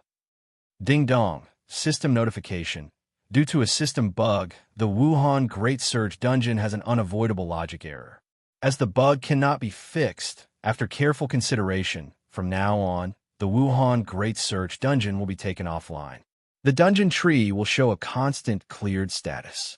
Once the bug is fixed, the Wuhan Great Search dungeon will be reopened. Players, please inform each other. 4 different system announcements quickly spread throughout the entire game world, especially the last system announcement. Not only was it broadcasted to all channels 30 times, but it was also specially sent to every player's mailbox. In an instant, the entire game forum was in an uproar. Everyone was shocked by this unprecedented event in the history of Sword Maiden Online. What's going on? How could a dungeon with 200 years of history disappear in the blink of an eye? Similarly, Gahan did not expect the consequences of this anomaly to be so serious. According to Hina-chan, in order to save the core artificial intelligence that had fallen into a terminated state, the self-help program had to clear all the data in the Wuhan Great Search dungeon. In other words, after Gahan, unless it was remade again, the Wuhan Great Search dungeon would disappear and become a daily side dungeon that disappeared in the history of Sword Maiden Online. Furthermore, according to Hina-chan, it was impossible to reset the dungeon. Rather than reset a dungeon that everyone was tired of, it was better to create a new dungeon to attract more players. It seemed like Hina's brain had accumulated thousands of dungeon ideas. She was already very dissatisfied with the speed of creating a new dungeon every year. She desperately wanted to create the dungeon ideas in her head. Well, it seemed that Gahan could hang the title of Wuhan Top Searcher on his head until he died. He did not need to worry that someone would take this title away from him. Moreover, due to the fact that it was out of print, the value of this title could be multiplied by 10 times. Unfortunately, this title could not be transferred. Otherwise, Gahan would be able to make a fortune. Well, it's finally over. You could go now. Everyone disperse. 0791 waved his hand, and Tamono Kakazi, who had possessed his body, prepared to leave. Wait, you can't leave yet. Unexpectedly, Gahan patted 0791 on the head and laughed. Where's my reward? You have to give it to me. Mr. Gahan, why can't you understand what my Hina-chan is saying? Tamono Kakazi said angrily. You've made such a big mess that all the information about the entire Wuhan Top Searcher dungeon has been deleted. Hina-chan has already been very kind to you by not asking for compensation. How can you still have the cheek to ask for her reward? In fact, Gahan really did not care about these rewards. As his strength continued to increase in real life, the rewards in the game had become dispensable. Other than the Jinsu oral solution, everything else in the game had become unnecessary to Gahan. Moreover, Gahan's main goal in entering the dungeon this time was to let Lu Lane know about him through the system-wide broadcast. This main goal had been achieved. In fact, it was more than achieved. Gahan's goal had actually been achieved by creating such a big news that the dungeon had been deleted. However, it seemed that Gahan did not intend to let go of Tamono Kakazi and give up on his reward.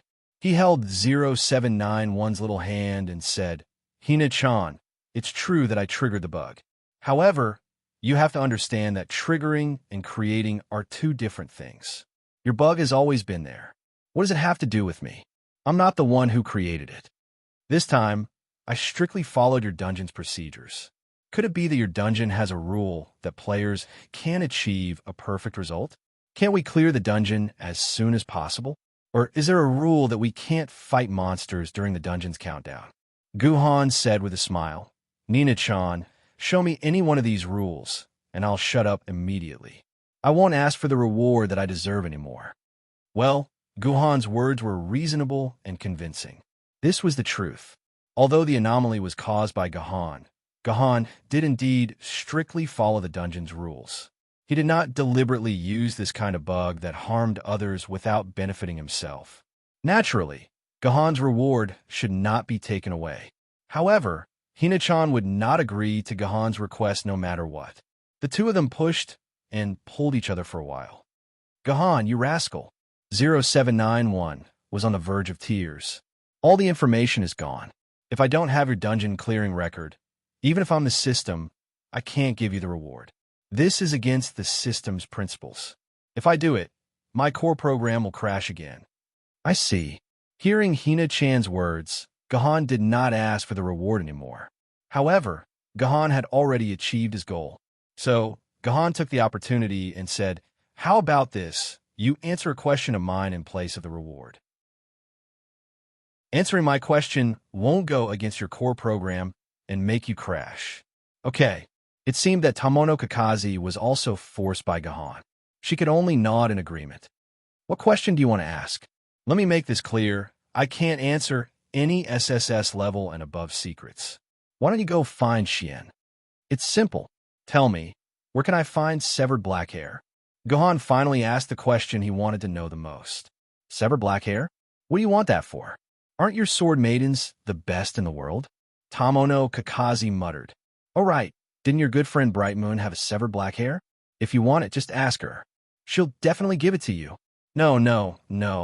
Jina-chan, you're mistaken. I'm not asking where can I find severed black hair in the game.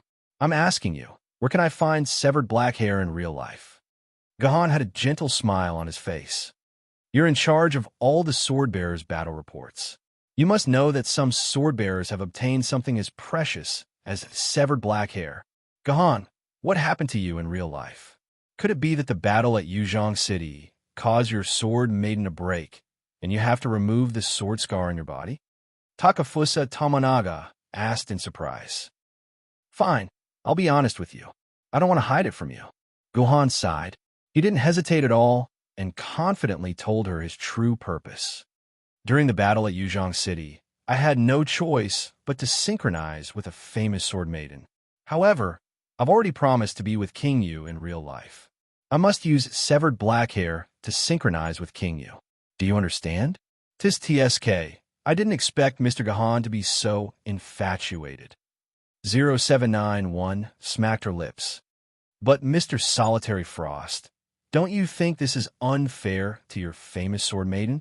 After all, she saved Yuzhong City in a time of crisis. She can be considered a great hero of Yuzhong City. Don't worry about that. She doesn't have a deep relationship with me. There will be a better sword bearer to be with her in the future. Guhan said calmly. All right, in that case, I'll tell you what I know about severed black hair. Tomono Kakaze finally compromised.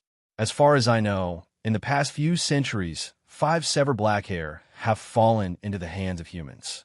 2 of them are in the hands of the Leonian family. I don't know who has the other 2. Only one of them is in the hands of the Sword Committee in Moscow. Just a few days ago, their chairman took out severed black hair. There's no mistaking it in their hands. Don't even think about the one in the Leonian family.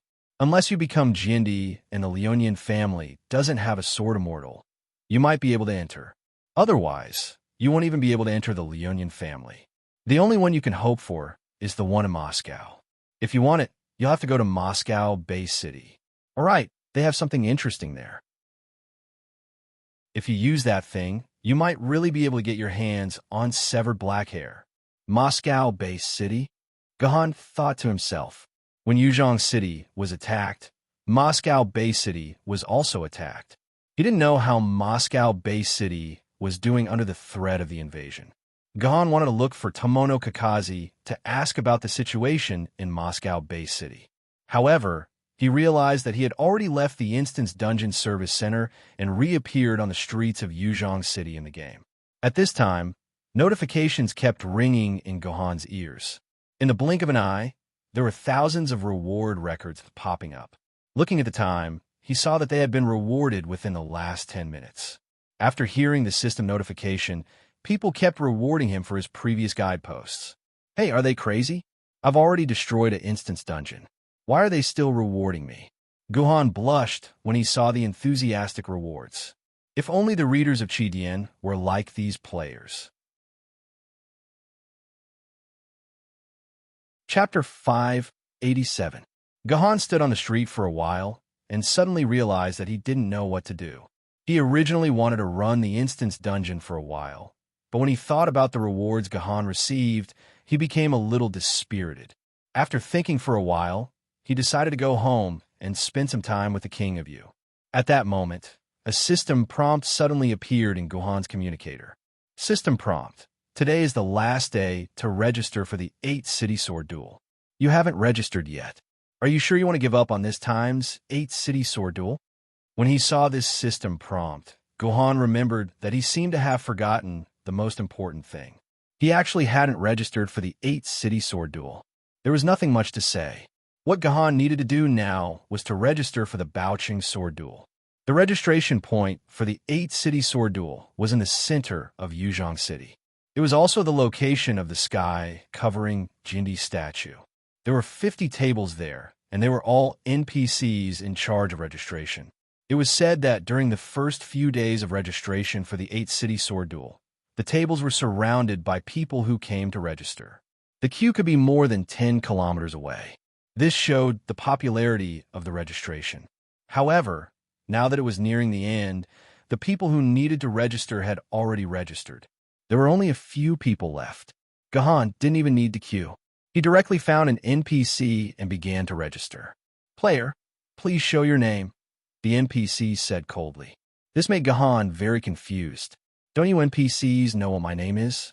Why do I need to show my name? Isn't this a waste of time?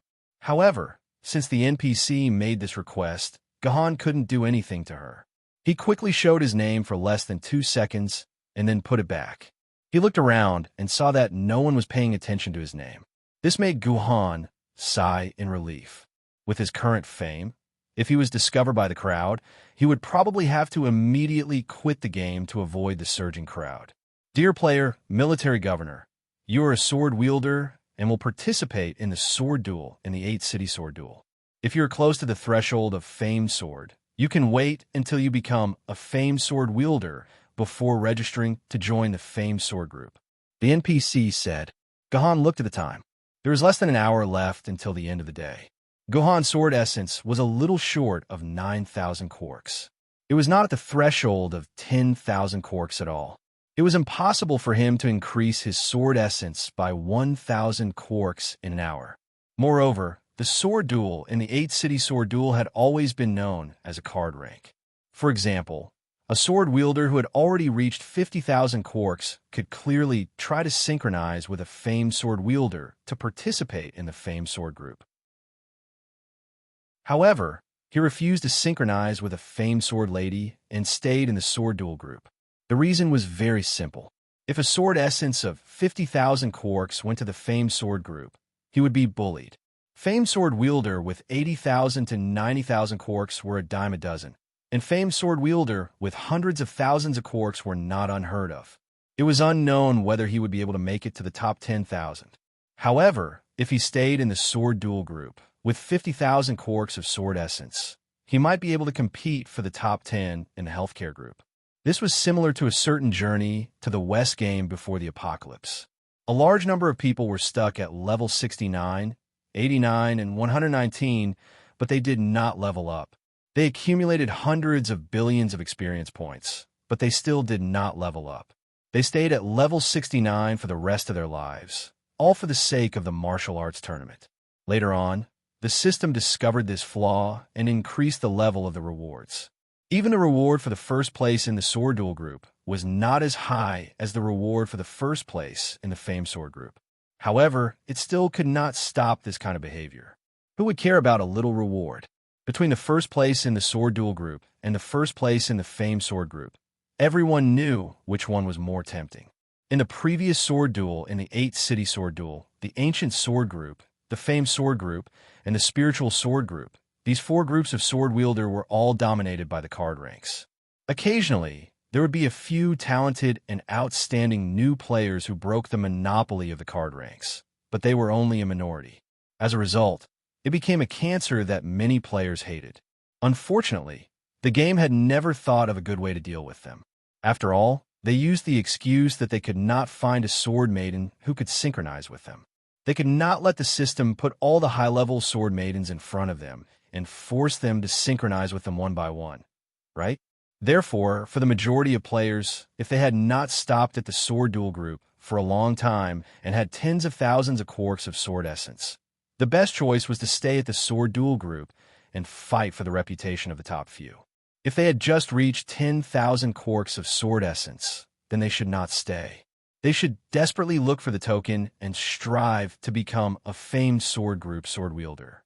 After all, the reward for the famed sword group was much more generous than the treasured sword group. Next, Gahan confirmed with the NPC that he would be joining the treasured sword group. At the same time, he received a number plate with the number 58475-623. Gahan had completed the registration for the sword duel in the 8-city sword duel. It was quite fast. Remember, if you become a famed sword group sword wielder after the registration, you are prohibited from using a famed sword group's sword maiden in the competition. This was the last message left by the NPC. Chairman, all areas in the core area have completed the second cleanup. 99% of Yuan Ko has been cleared. Even if 1 or 2 escape occasionally, our emergency response team will deal with them. In the temporary sword bearer service center in the common area, several officials of the sword committee were reporting to Lu Lei. More than half of these officials were new faces. Most of the original old faces had died in the sword bearer service center. Only a small number of lucky people survived.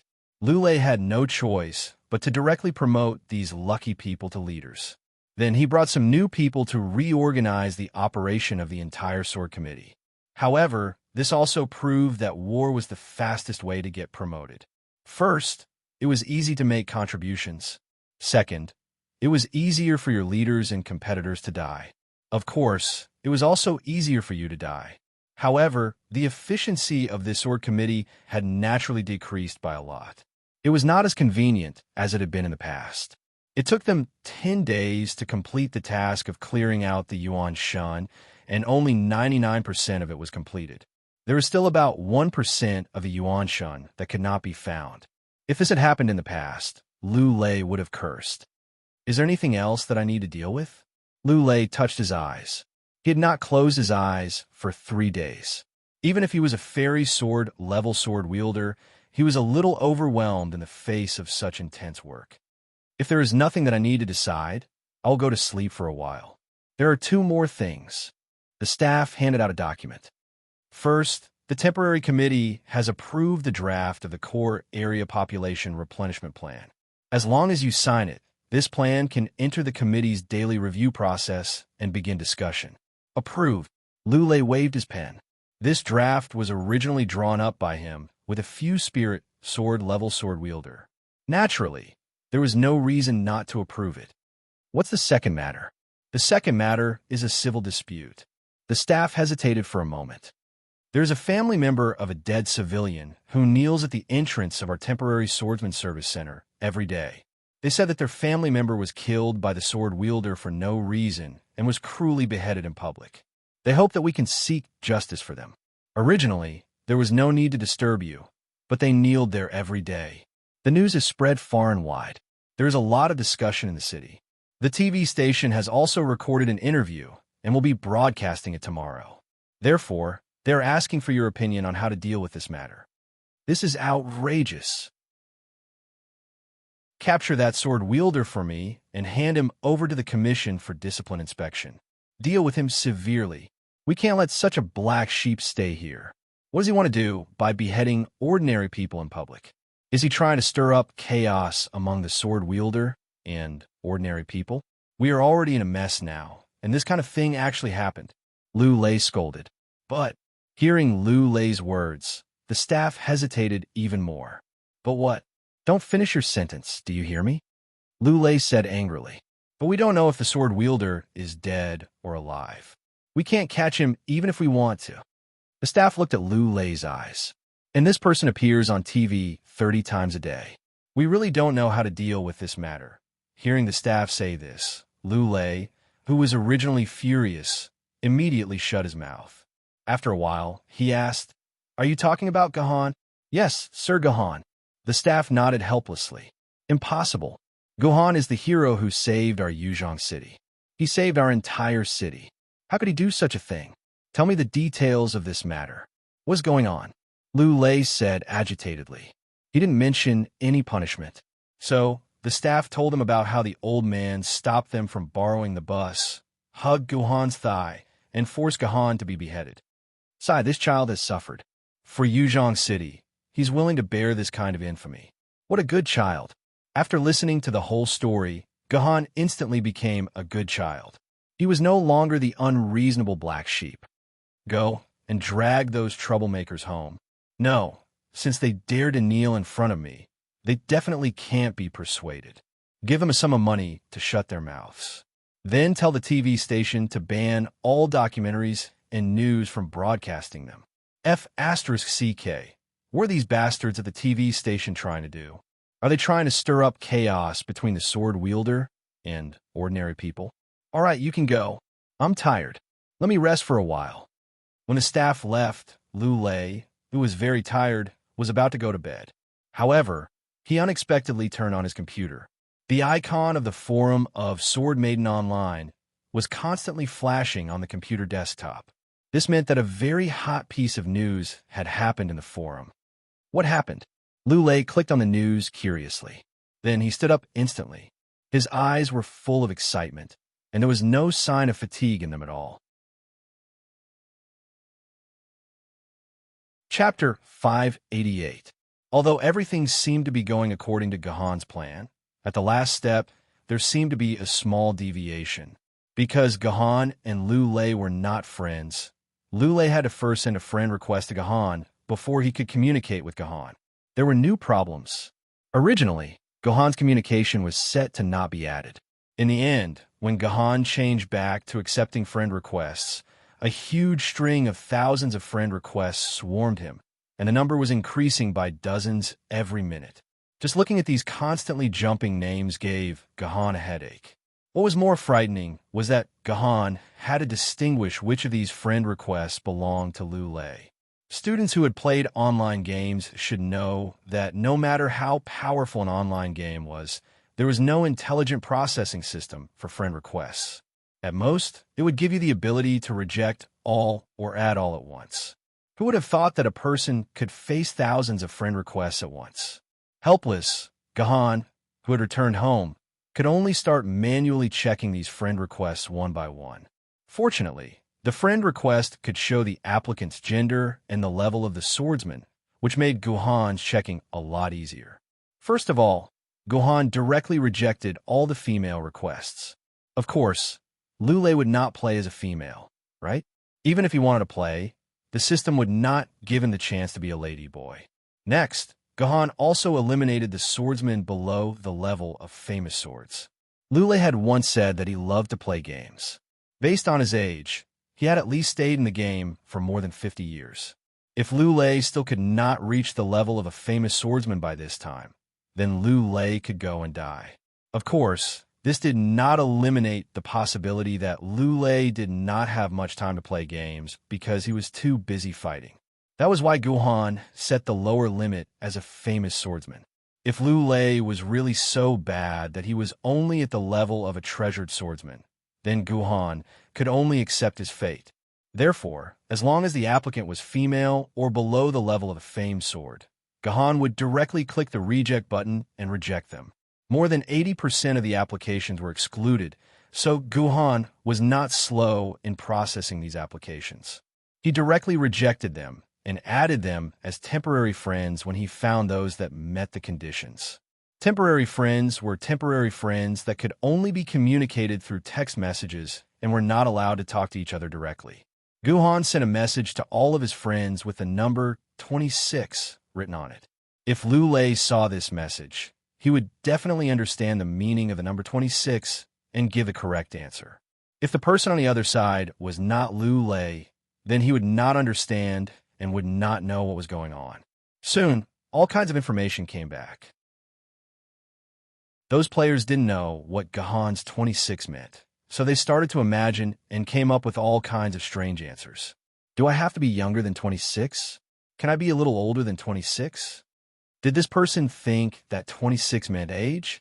At least he was somewhat reliable. Brother military governor, let's go for the big sword for $26. Are you sure you can get the big sword for $26? Are you talking about a 62-year-old Annie? My sword lady is the 26th ranked spiritual sword, the Golden Thunder Sword. This answer was really shocking. Brother, Big Brother has already prepared 26 girls for you. A super large private room on the 3rd floor of Heavenly Fragrance Pavilion. Let's have fun together. Ahem, should I add him as a friend first and contact him later? The above were all weird replies, but the one that made Guhan feel like he had won the game was a reply from a nouveau riche. Brother, too. 6 million renminbi has been rewarded.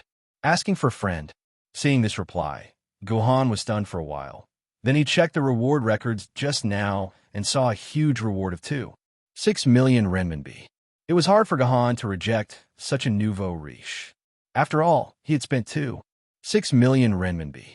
How could Gahan reject him? Anyway, it wasn't a big deal to have another friend in the friend list, so Guhan added this nouveau riche to his friend list. Boss military governor, can we talk for a while? I have something important to tell you. This nouveau riche quickly sent such a message. Guhan smiled bitterly and could only reply, I'm looking for someone now. I don't have time. Come to me tomorrow. After about half an hour, Gahan finally saw the answer he wanted to see in a reply. The 26th Sword Pavilion Master of Yuzhong City. My good disciple. That's right, this person was undoubtedly Lu Lei. Apart from him, only a few high-level sword holders knew that Guhan had become the 26th Sword Pavilion Master of Yuzhong City, not to mention that he had added a good disciple at the end. But why did this person's name sound so annoying? Loneliness doesn't understand brother's loneliness.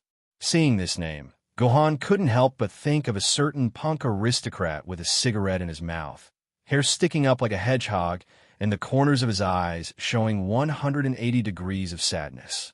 Was this really the game name of the dignified supreme person of Yuzhong City, one of the peak existences of mankind, Cloudy Sword Celestial Lu Lei?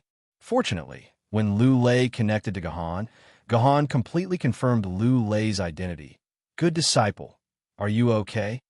Lu Lei's concern made Guhan's nose sour, and he suddenly had an urge to cry. There was one more person in this world who really cared about him. It's me. Master, I've made you worry. Gahan said apologetically. Master, it's not convenient to talk over the phone. Please come to my house. After saying that, Gahan sent an invitation to Lu Lei. After a while, a space door was torn open in front of Gahan's house, and Lu Lei strode in with great spirits.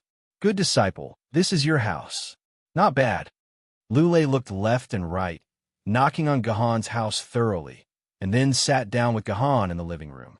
The NPC maidservant served Lu Lei some fragrant tea. After taking a sip, Lu Lei placed the teacup on the table. He stared at Guhan for a moment, then sighed and asked, Tell me, what's going on with you right now? Why won't you come out when I'm looking for you? Why must you seduce me in the game? The word seduce shouldn't be used in this situation. Guhan complained in his heart.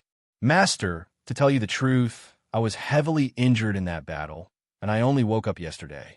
My personal terminal was damaged in the battle, and I can't contact you directly. That's why I'm looking for you in the game, Gahan explained. Nonsense. Lu Lei slammed the table. Right now, the TV station is broadcasting your missing person notice 30 times a day. You just have to find someone and ask them to help you contact the Swordsman Service Center. Why do you have to go through so much trouble in the game? If I hadn't looked at the forum on a whim today, I would be sleeping soundly by now. Who would have the time to care about you? Forgive me, Master. Guhan stood up and bowed to Lu Lei, apologizing. Master, your disciple's body is a little strange now. I don't want to come out and face everyone, so I can only trouble you in the game. Strange? Have your injuries not healed yet? No, injuries aren't enough for you to hide. Could it be that you're disfigured? Is that why you don't want to come out and face us? Liu Lei was a little anxious when he heard Gohan's words. You stupid disciple, you're usually quite smart. Why are you so stupid now? If you're disfigured, all the more you should come out and find me. I'll return you your original appearance, even if I have to use all the power in Yuzhong City. How am I disfigured? I've actually become more beautiful than before. No, how can I use the word beautiful to describe myself? Gohan didn't even know how to criticize himself. He could only smile bitterly. Master, please don't ask. I have my own difficulties, but I promise you that this oddity will heal on its own after a certain period of time. When the time comes, I'll come and ask for forgiveness from Master in person. What's so strange? Why are you so secretive? You don't even want to tell me. Liu Lei whispered. Kid, don't tell me you've become a woman. Liu Lei was just casually complaining, but he didn't know that he had hit the bull's eye. It scared Gohan so much that he broke out in a cold sweat. Good disciple, it's fine if you don't want to come out and meet people, but I have something to ask you. Did you take away all the natural sword ladies in Yuzhong City's sword tower? Liu Lei's face was filled with anticipation, confusion, and fear. These were the doubts that had shrouded his mind for the past 10 days. Were those natural sword ladies in Gohan's hands? Would it disappear forever with the disappearance of the solid cold? If so, then Yuzhong City's sword tower would lose all its natural sword ladies, and there would be no need for Yuzhong Bay City to continue existing. He, Liu Lei, would have to die to thank all the ancestors and sages of Yuzhong City. They're with me. That's why I was in such a hurry to find you, Master. Gohan's words made Liu Lei feel much more relaxed. I was afraid that Yuan Ko would break into the sword tower and destroy our natural sword ladies, so I took them with me. I didn't expect such a huge change to happen, so I had to keep them with me. Sorry for making you worry. That's good. That's good. Liu Lei's face was full of smiles. But disciple, I can't keep these natural sword ladies with you. How about this? I'll send someone to find you. No, I'll go find you myself. Just give me the natural sword ladies. No. Gohan shook his head. Please forgive me, Master. I can't see you. Then, find someone you trust and ask him to send the sword ladies to the Sword Bearers Service Center. Master, I don't have anyone I can trust. Then what do you want? Liu Lei was a little unhappy when he heard this. This Gohan, he still dared to be arrogant. Master, please wait at the Sword Bearer Service Center tomorrow afternoon. I'll tell you where to go. Gohan said apologetically. Sigh, it was such a simple matter, but he made it sound like a meeting between kidnappers. Chapter 589. At noon the next day, Liu Lei eagerly entered the game. In the end, he discovered that Gohan wasn't online. Instead, he had sent him a message saying that the dimensional brocade bag containing all the natural sword ladies was in Toad Street's trash can. In the end, Liu Lei cursed at Gohan in anger, but he still rushed to Toad Street's trash can number 1 and found all the natural sword ladies, including the UN2 and Avicii swords, stored in the dimensional brocade pouch. Rascal, how dare you hide from me? See if I don't find you. Liu Lei brought these natural sword ladies back and ran to the surveillance room alone. He gave an order to the main control computer in the surveillance room, requesting to review all the surveillance footage around the trash can. Liu Lei's idea was simple. Since Gohan had sent someone to hide the items in the trash can, the person in charge of hiding the items would definitely not be able to escape the surveillance cameras that covered the entire city, especially in an ordinary district where the surveillance system had not been destroyed. Even if this person had emerged from underground, he would not be able to escape his surveillance. Unfortunately, Liu Lei was destined to be disappointed.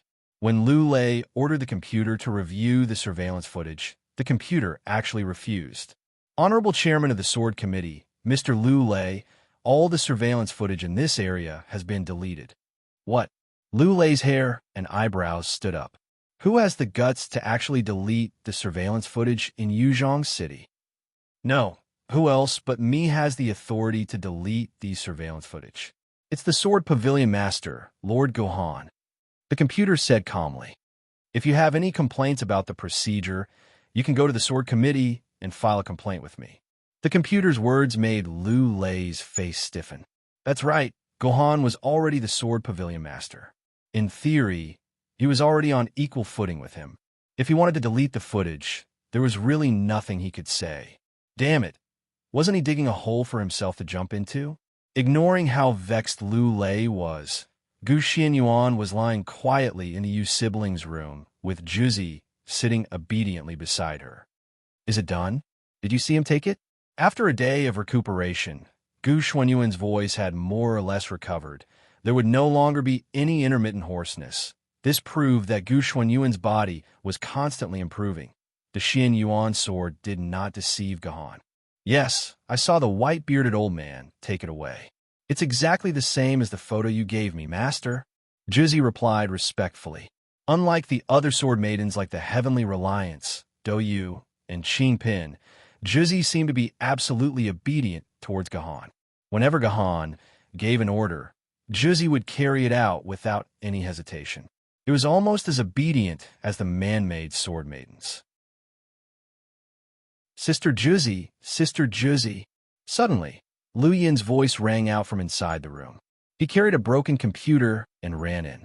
As he ran, he shouted, "Sister Juzi, can you help me take a look? Can this computer still be fixed?" It turned out that Lu Yin had found a broken computer somewhere and excitedly brought it back. This kid had always wanted to have a computer of his own, so when he saw this computer that was not badly damaged and seemed to be able to be repaired, he was very excited. Hearing Lu Yin's call, Juzi did not respond. Her eyes did not move as she knelt beside Gohan, not even looking at Lu Yin. Lu Yin and Gu Xianyuan and Juzi had been together for a day, and had a rough understanding of each other's character. So Lu Yin lay beside Gu Xianyuan, pulled her hand, and desperately acted like a spoiled child. "Sister Xianyuan, big beautiful sister, please do me a favor and let Sister Juzi help me repair my computer." How could Gohan stand a man acting like a spoiled child to him? If there was nothing wrong with his body, he would definitely kick Lu Yin out. Unfortunately, Gohan's body could not move at all, so he could only think of sending this unlucky kid away as soon as possible. "Go, Juzi, go help Lu Yin." Gohan thought for a moment, then added, "You must teach him not to bother me next time." Hee. "Thank you, sister. You're the best."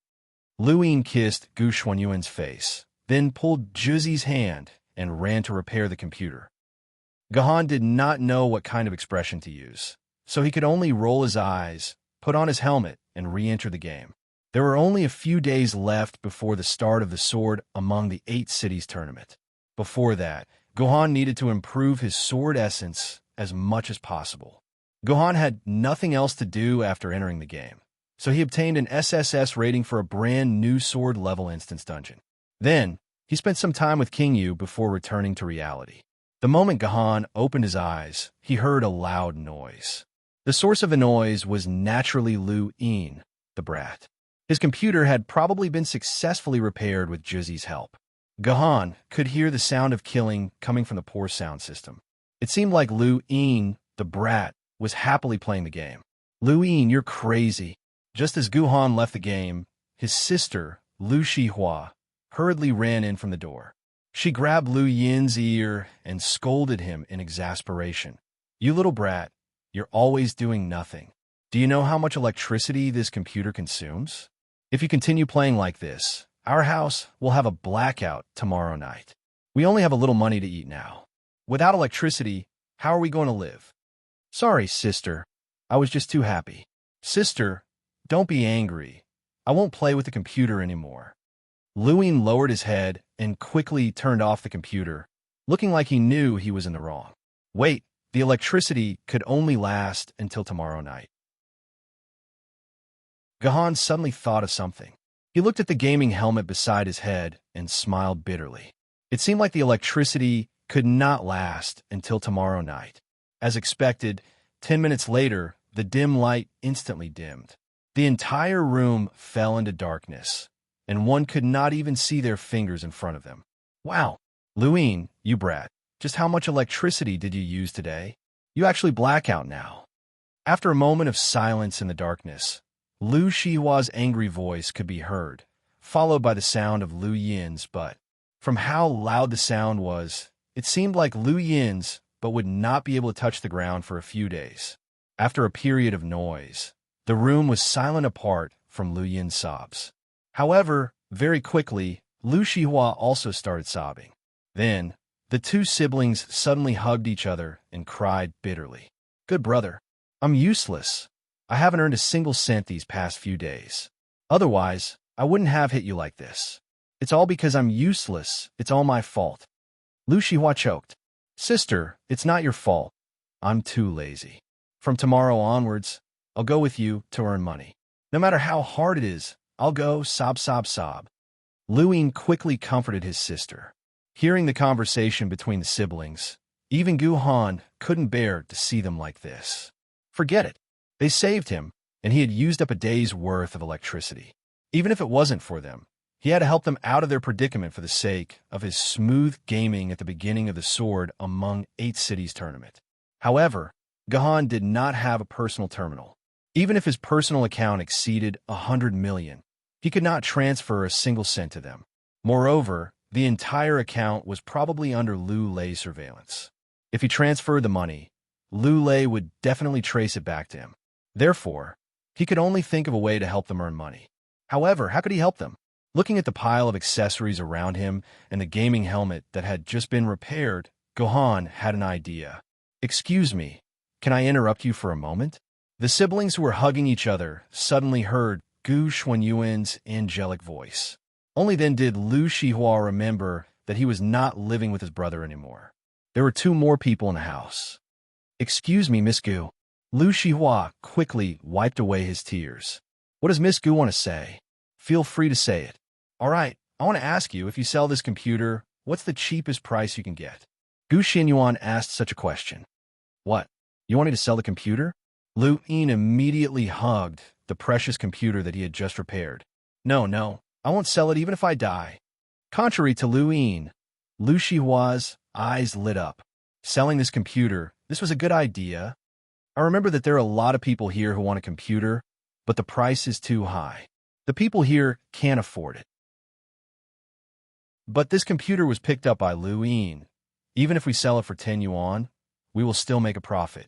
No, we can sell it for at least 200 yuan, and there will be a lot of people who will fight to buy it. Lu Shihua's eyes became brighter as he spoke. In the end, it was almost as bright as a flashlight. Lu Yin, tomorrow, follow your sister and sell this computer. Sell it to Aunt Sue's family next door.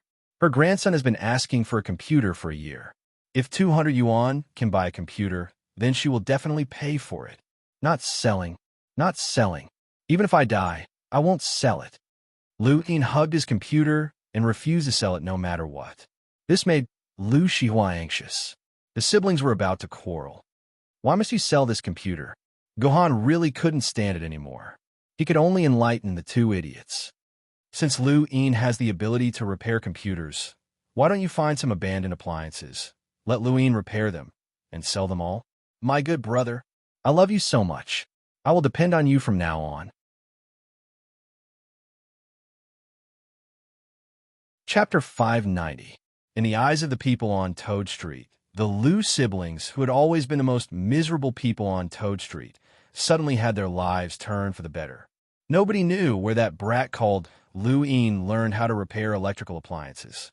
He took out some trash from the junkyard, and after some simple repairs, it became a top-notch electrical appliance. The neighbors on Toad Street were all poor people. Usually, they didn't have the money to buy expensive electrical appliances. When the Lu family brought out electrical appliances that were originally worth tens of thousands of yuan, but were now only worth 1 or 200 yuan, the whole of Toad Street instantly became lively. Every family fought to buy such an appliance from the Lu family. In the end, they even had to reserve it for a month. The Lu family's living conditions took a complete turn for the better. At the very least, the lights in their house were not only on for an hour at night, but all night long. However, the strange thing was that after this, the neighbors couldn't enter the Lu family's front door anymore. This was because the Lu family didn't let anyone in at all. They said that they were afraid that someone would steal Lu Yin's skills. Regarding this, some smart people who were bored at home were very disdainful. They felt that the Liu family was petty. So what if they just took a look? Could they learn it just by taking a look? Gu Xianyuan, who lived with the Liu family, could be considered to have witnessed the changes in the Liu family from beginning to end. For Gu Xianyuan, the most direct change was the change in her diet. From a nutrient solution at the beginning, it had now become nutrient-soaked rice. This was a welcome improvement. It meant that the Liu family had entered the class where they could afford to eat rice. Unfortunately, the Liu family still wasn't rich enough. Although Liu Yin's business was a business without capital, the waste electrical appliances in the junkyard were not inexhaustible. Moreover, most of these waste electrical appliances were extremely damaged. It wasn't easy for Liu Yin to repair them. At most, he could repair about 3 appliances a day. Therefore, Liu Shihua still worked hard every day, even though she kept complaining that she couldn't earn much money.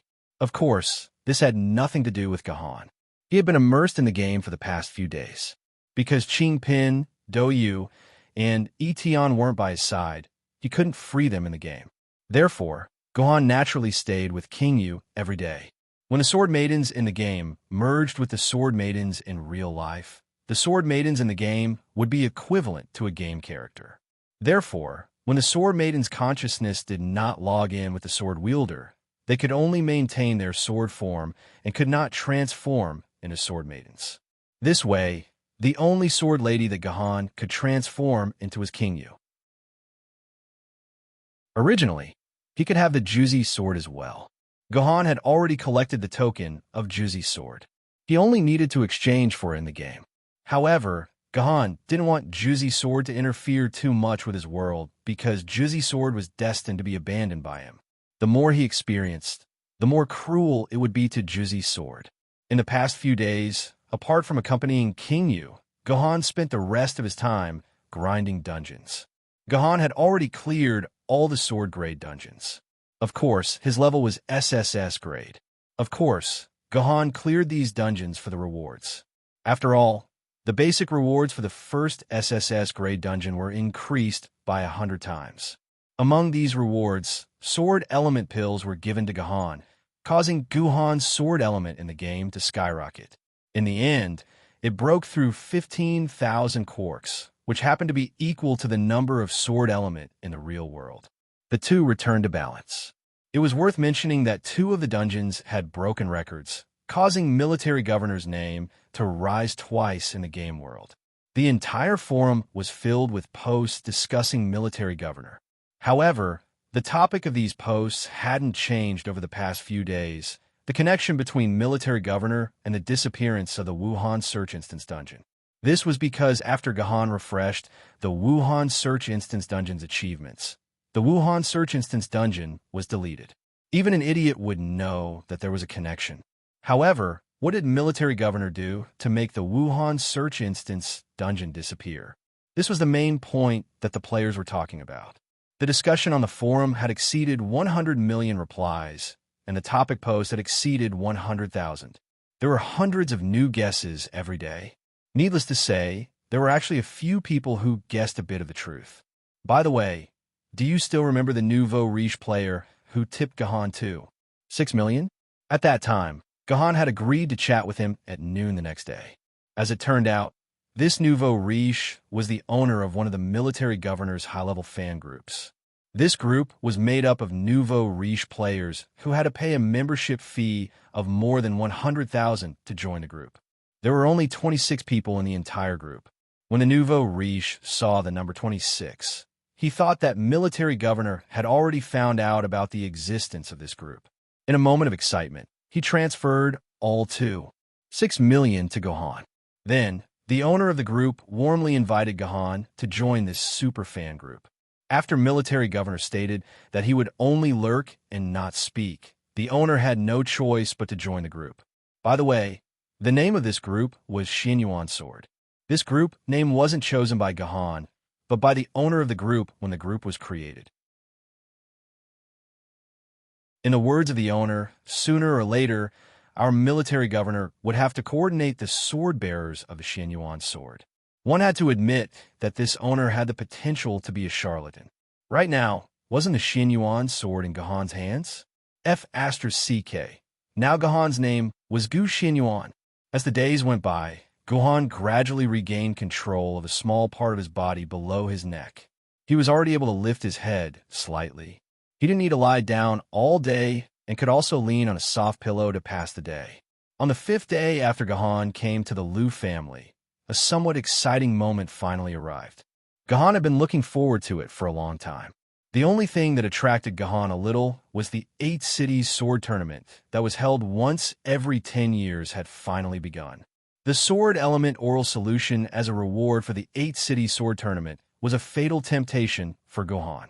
If it was done well, it could even allow Gahan to reach the level of sword element required for a sword bearer of the spiritual sword level, which was 100,000 quarks of sword element. Of course, this was only a theoretical possibility. As for the actual situation, it would have to be seen when the time came. The 8 cities sword tournament was divided into 4 stages. The first stage was the audition stage. No matter how many people signed up for the same group, everyone in the same group would be evenly distributed to the same 64 maps. Each map would spawn 1 million Yuan Ko. Finally, according to the number of Yuan Ko killed, the top 16 of each map would enter the second stage, which was the semi-finals. There was no need to go to a special place to enter the competition. As long as you waited in the game, the system would automatically send you an invitation. As long as you accepted the invitation, you could enter the competition map. The effective time of this invitation was 10 minutes. If you didn't accept the invitation within 10 minutes, then you would lose the qualification for the preliminaries and naturally have no chance to participate in the later battles. Gahan immediately accepted the invitation and entered the competition map. Because Gahan joined the Treasured Sword group, this group prohibited the use of famed sword-level sword lady, so Gahan didn't bring Yu Wang into the map. Instead, he let her stay at home to rest. He only brought Qing Pin and Yi Tian into the dungeon. According to the tradition of the 8 cities sword tournament, the map for the preliminaries was the same, but also different. The reason why it was the same was because there were 64 different regions, and the map for each region was the same. This way, it would be the most fair. The reason why it was different was because every time the preliminaries were different, the maps for different groups were also different.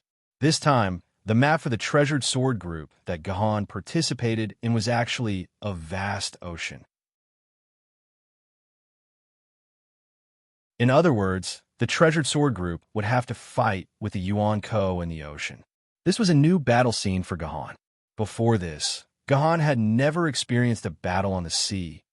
Even the Shipgirl dungeon was held on the shore. He had never fought on the sea before. Of course, although it was a battle on the sea, Gahan didn't swim in the water.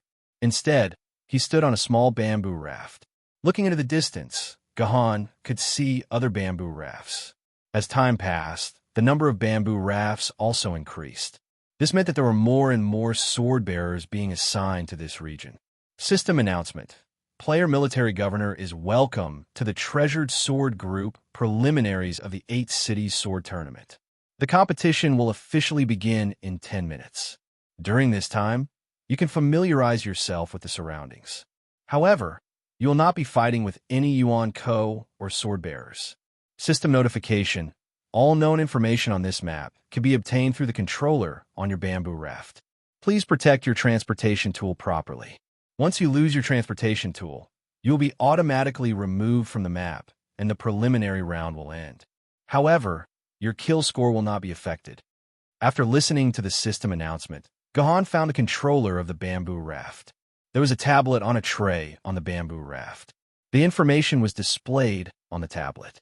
Yellow Sea Preliminary Competition Area 64 Vehicle Number 000585 Vehicle Level Level 1 Bamboo Raft Required to Upgrade 0/5 Current Number of Participants 512400 Number of Yuan Ko in the area 1000000 Your kill count 0 Your kill rank 0 Countdown to the start of the competition 924 On the left side of the notification, there was a small map.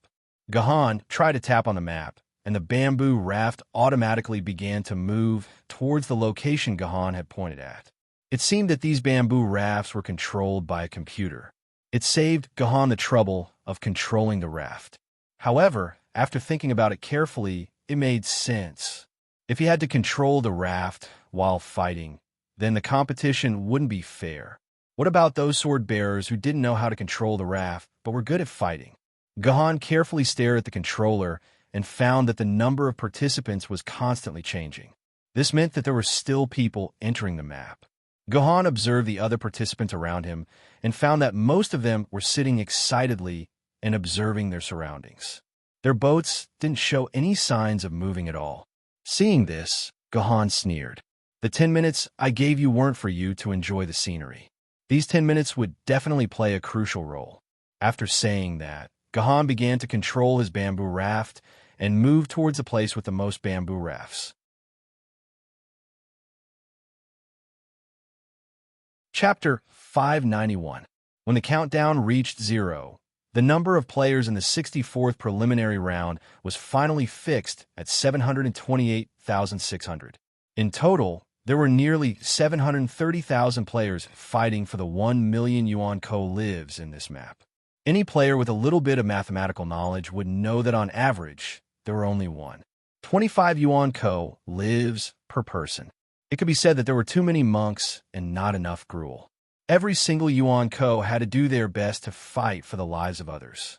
Logically speaking, Gahan should be driving the bamboo raft towards an area with as few people as possible. However, Gahan did the exact opposite. He just had to drive his bamboo raft towards the most crowded area. Just what was Gahan thinking? Gahan's idea was very simple. It was the words transportation tool level. Level 1. Bamboo raft upgrade requirement 0/5. This indicated an interesting fact, and that was that this bamboo raft could actually be upgraded. So how could this bamboo raft be upgraded? If Gahan's guess was correct, then the materials needed for this upgrade were other bamboo rafts. System notification. The first round of the preliminary round has officially begun. Players, a soul-tier marine creature, Yuan Ko, will spawn next to you. Please kill the Yuan Ko next to you within 10 minutes. If you're unable to kill it or are defeated by Yuan Ko, you will leave the preliminary round. Have fun. System notification. Please note, the movement function of your bamboo raft has been locked. Before you kill Yuan Ko, you will not be able to move. As soon as the system notification ended, a ferocious shark emerged from the water beside Gahan's bamboo raft. These sharks were a little strange. This was because there was a large king character on its forehead, as well as yellow and black stripes. It looked like a ferocious tiger. A fish. What a big fish. It's a tiger-striped shark. The players around Gahan cried out in surprise. They immediately recognized the origin of this demonic beast.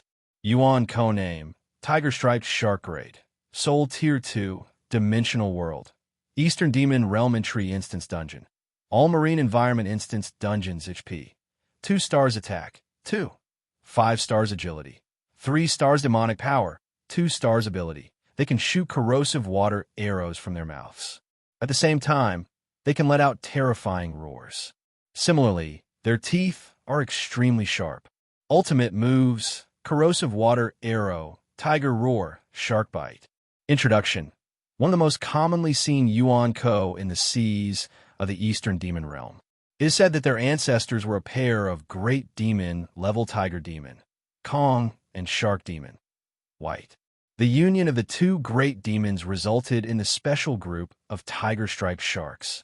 Tiger-striped sharks swam in the ocean in groups, usually numbering more than 100. Encountering a tiger-striped shark meant that there were at least 100 tiger-striped sharks around you at the same time. Players had to pray for luck.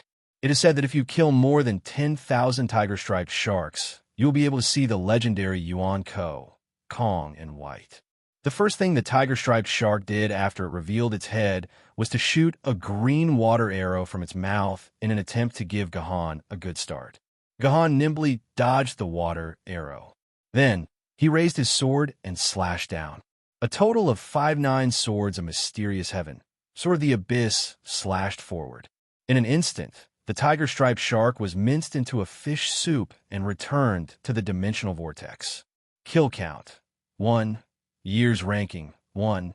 In the blink of an eye, Gahan had completed the kill, and his ranking instantly rose to first place in the entire map. At that moment, Gahan looked at his surroundings and realized that not everyone was as at ease as he was. Although Gahan saw a few strong players whose sword ladies were also suppressing the tiger-striped shark, the tiger-striped shark was in the ocean. Once they retreated into the water to hide, the sword ladies would be helpless. Of course, there were some water attribute sword ladies that could dive into the ocean, but they were in the minority. At the very least, Gahan didn't see any such sword ladies.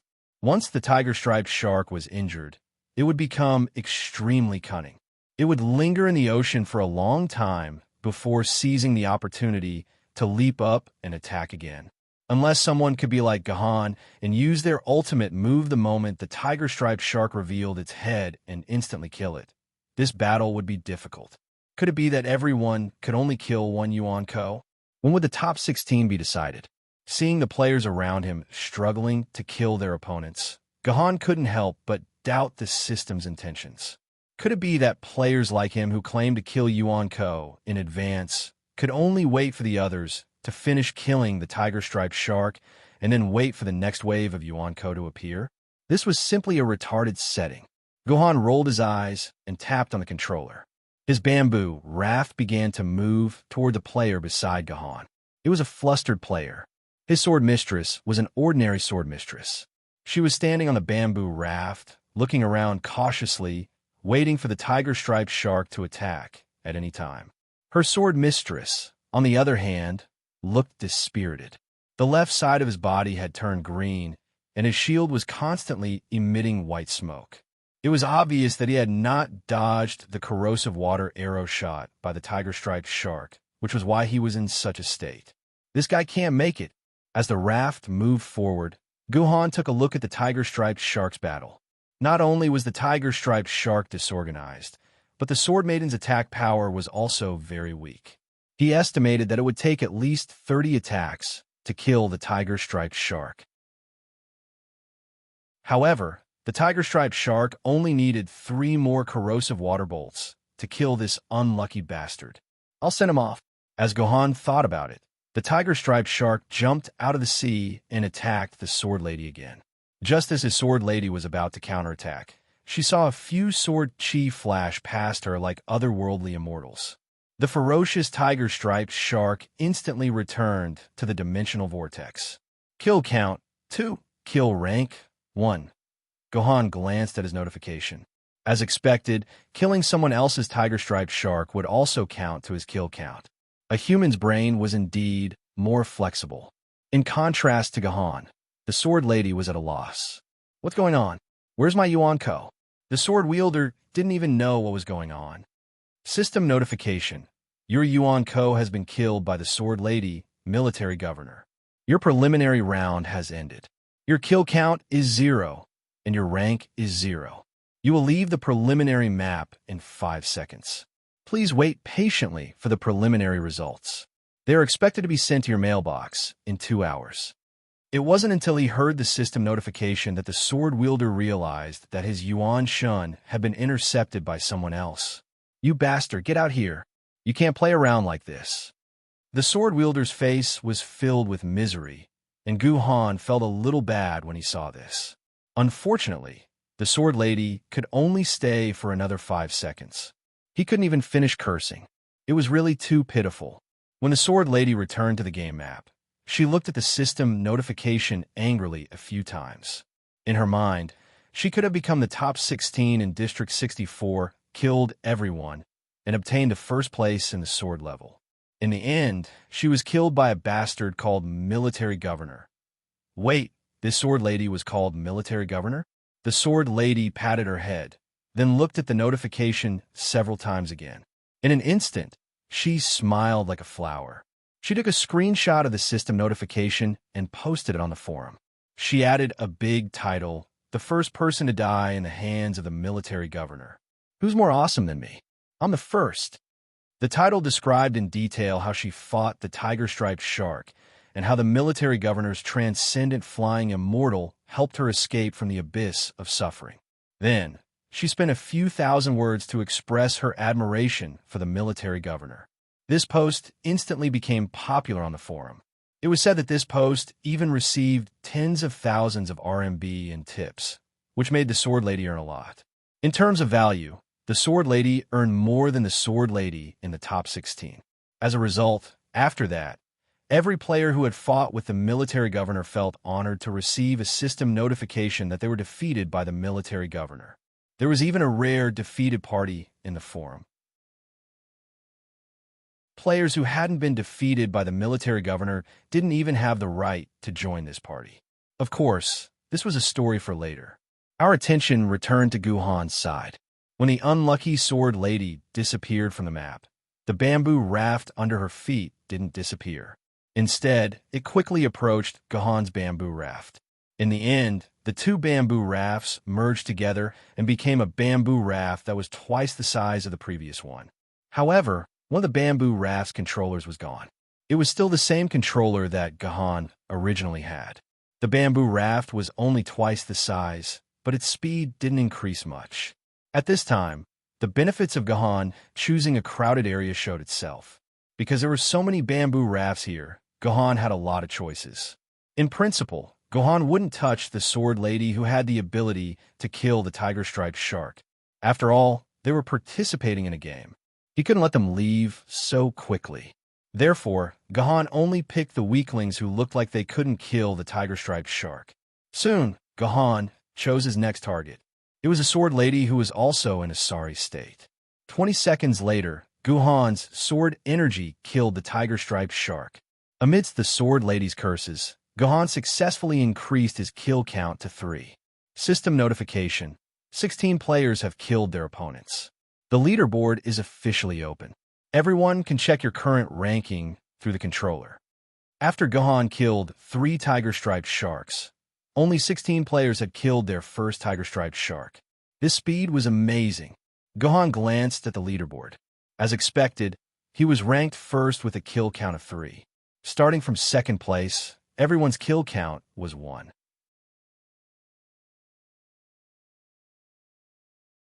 Chapter 592. Another tiger-striped shark died under Guhan's sword. This was Guhan's 5th kill. At the same time, the top 5 players on the leaderboard had all increased their kill scores to 2. However, at this time, Guhan did not continue to snatch the head. Instead, he quietly watched as the 5th bamboo raft gradually approached him. When the 5 bamboo rafts fused together, the bamboo raft under Guhan's feet instantly turned into a small wooden boat. It was the simplest boat that could often be seen in a small river. In terms of area, it was even smaller than the bamboo raft. Transportation level, level 2. Wooden boat, upgrade requirement, 0/25. Although the area was a little smaller, Guhan realized the value of the upgrade when he actually controlled the wooden boat. It turned out that the speed of the wooden boat was more than twice as fast as the bamboo raft. This allowed Guhan to move faster towards the sword bearers who were on the verge of falling under the teeth of the tiger-striped shark. 3 minutes after the battle began, Guhan's kill score had reached 11. However, after reaching 11, Guhan discovered that he could no longer increase his kill count. There were many players and tiger-striped sharks around him. However, according to Guhan's assessment, these players were all capable of killing the tiger-striped shark. If Guhan snatched the kill from their hands, they would be eliminated. Although Guhan could be ruthless at times, this situation was beyond Guhan's control. So, Guhan simply gave up on killing the tiger-striped shark. Instead, he stopped his wooden boat and stopped moving. This made the other sword bearers around him breathe a sigh of relief. They had been staring at Guhan as they fought, afraid that Guhan would snatch their kill. If Guhan tried to approach them, they couldn't do anything else. Before killing their tiger-striped shark, they couldn't manually control the boat. At that moment, Guhan did not move, but it did not mean that the other players would not move.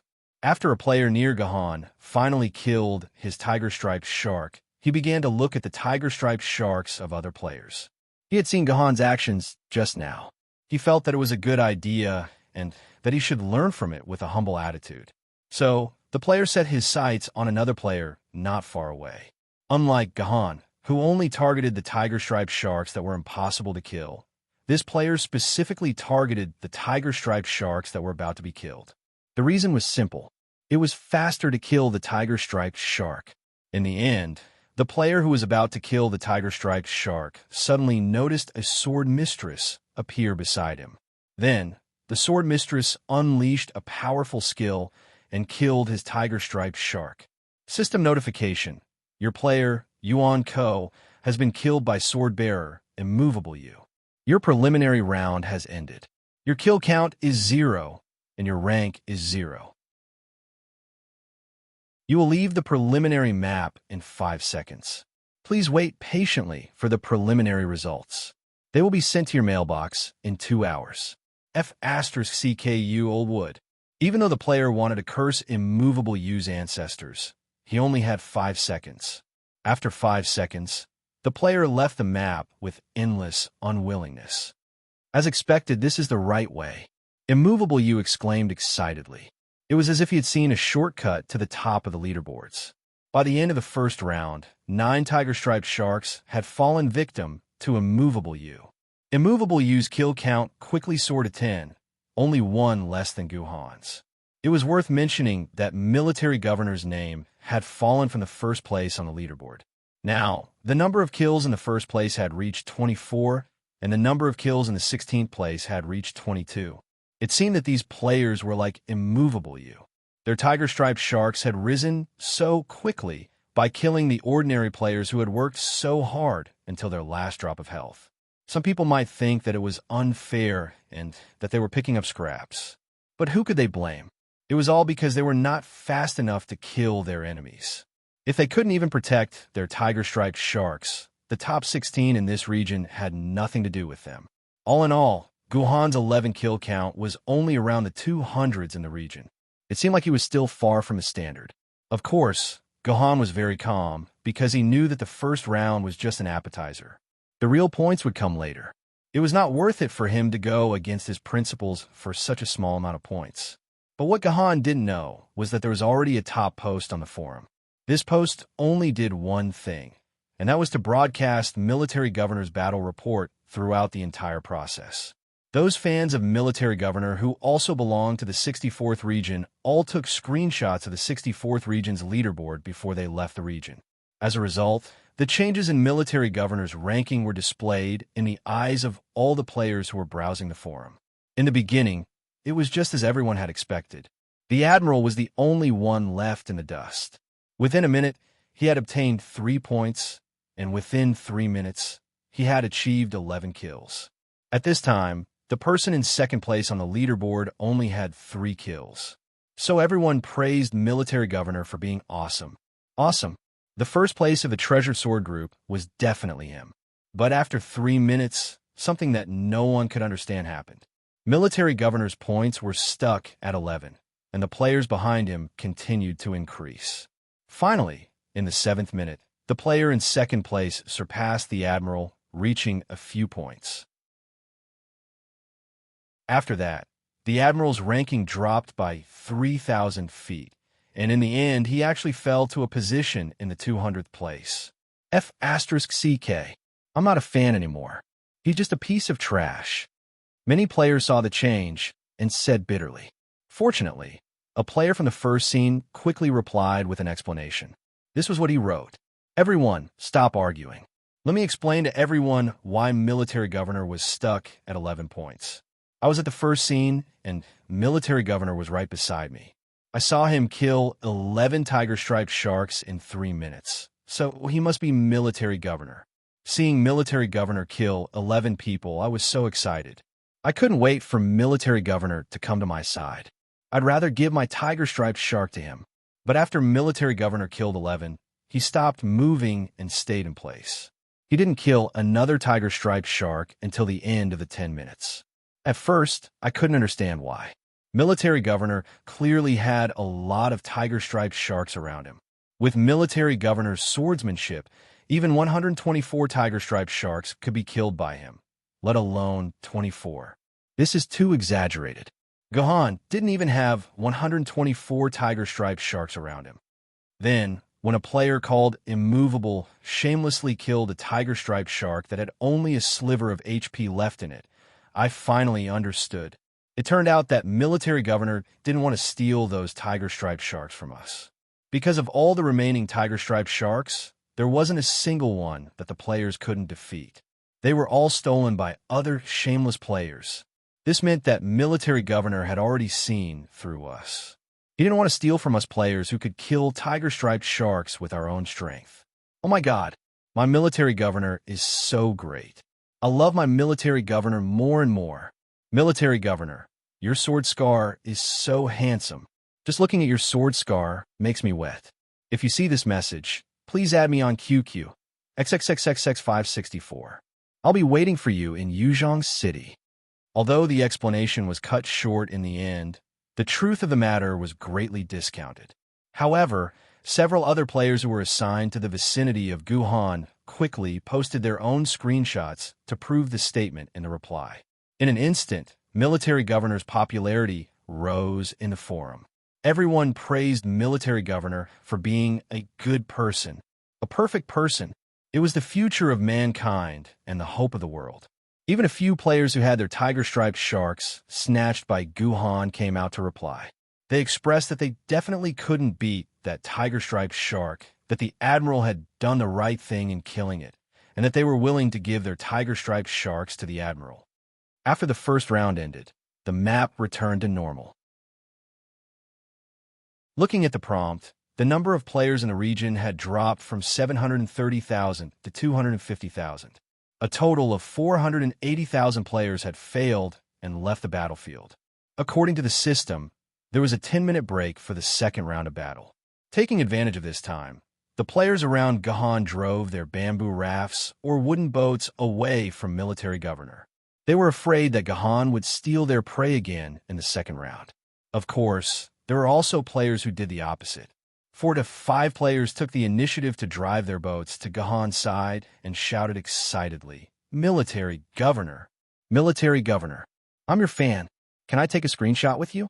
We'll give you our Yuan Co later." These were probably Gahan's fans and fangirls. Gahan felt a headache when he saw them. He could only wave his hand and ask them to quiet down. Then, he said softly, "Be quiet. Let's listen to the sound of the waves." Therefore, the players instantly quieted down and accompanied the military governor to listen to the sound of the waves. It was said that one of the players recorded Gahan's words and made it into a call notification. He then posted it on the internet for everyone to download. The number of downloads exceeded 1 million in a week.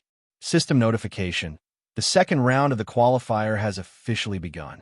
Players, the sea around you will be randomly spawned with 7 colors of red, orange, yellow, green, cyan, blue, and purple. Based on the order of the 7 colors, the kill value of Yuan Co in each sea region will be different. Each sea region will have 100 Yuan Co. Players who have killed at least 1 Yuan Co in a level 1 sea region will be allowed to enter the next colored Yuan Co sea region. System notification: please choose the sea region you want to kill Yuan Co according to your ability. The quest duration is 30 minutes. After 30 minutes, players who have killed less than 5 will leave the battlefield. Good luck!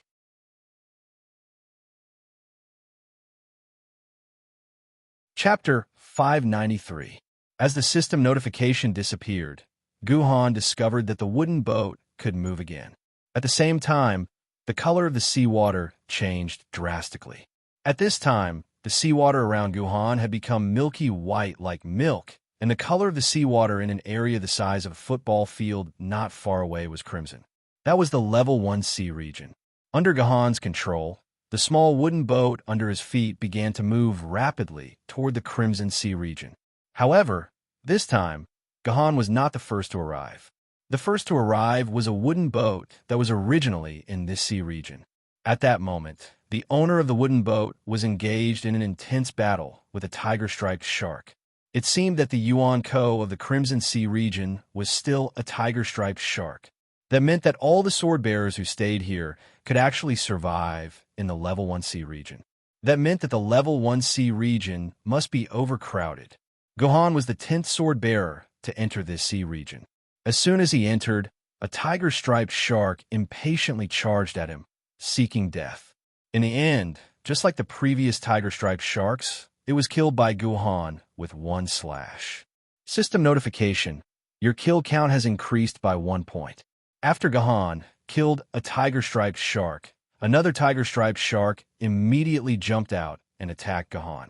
Based on Guhan's current killing speed, if Guhan went all out to kill tiger-striped sharks in the Crimson Sea region, the other sword-bearers would basically have no chance of survival. More than 70% of the tiger-striped sharks will become Guhan's prey. In an instant, he could increase his kill count to around 80. Seeing the wooden boat sailing over from afar, Guhan thought about it and gave up on the idea of snatching the tiger-striped shark from the ordinary sword-bearers. After killing the tiger-striped shark with 1 slash, Guhan controlled his boat and left the Crimson Sea region. He had already seen a sea region that was suffused with orange seawater. Naturally, that was where the second-level sea region was located. However, that sea region was quite far from Guhan's position. With the wooden boat's speed, it would probably take him 2 to 3 minutes to get there. In these 2 to 3 minutes, Guhan was confident that he could obtain at least 30 kills in the Crimson Sea region. However, a good horse would not turn back. Since he had already decided to leave the Red Sea, there was no reason for Guhan to turn back. Wasting 2 or 3 minutes was not a big deal. When the number 1 on the leaderboard had reached 27 kills, Guhan finally arrived at the Orange Sea region. At this time, there were already a few other people who had arrived 1 step ahead of him. They probably disdained to fight for food in the Red Sea region. After killing a tiger-striped shark, they ran to the Orange Sea region. However, the distance between them was very close, so it wouldn't take long to cross the 2 seas. The Yuan Ko in the Orange Sea was a toad demon.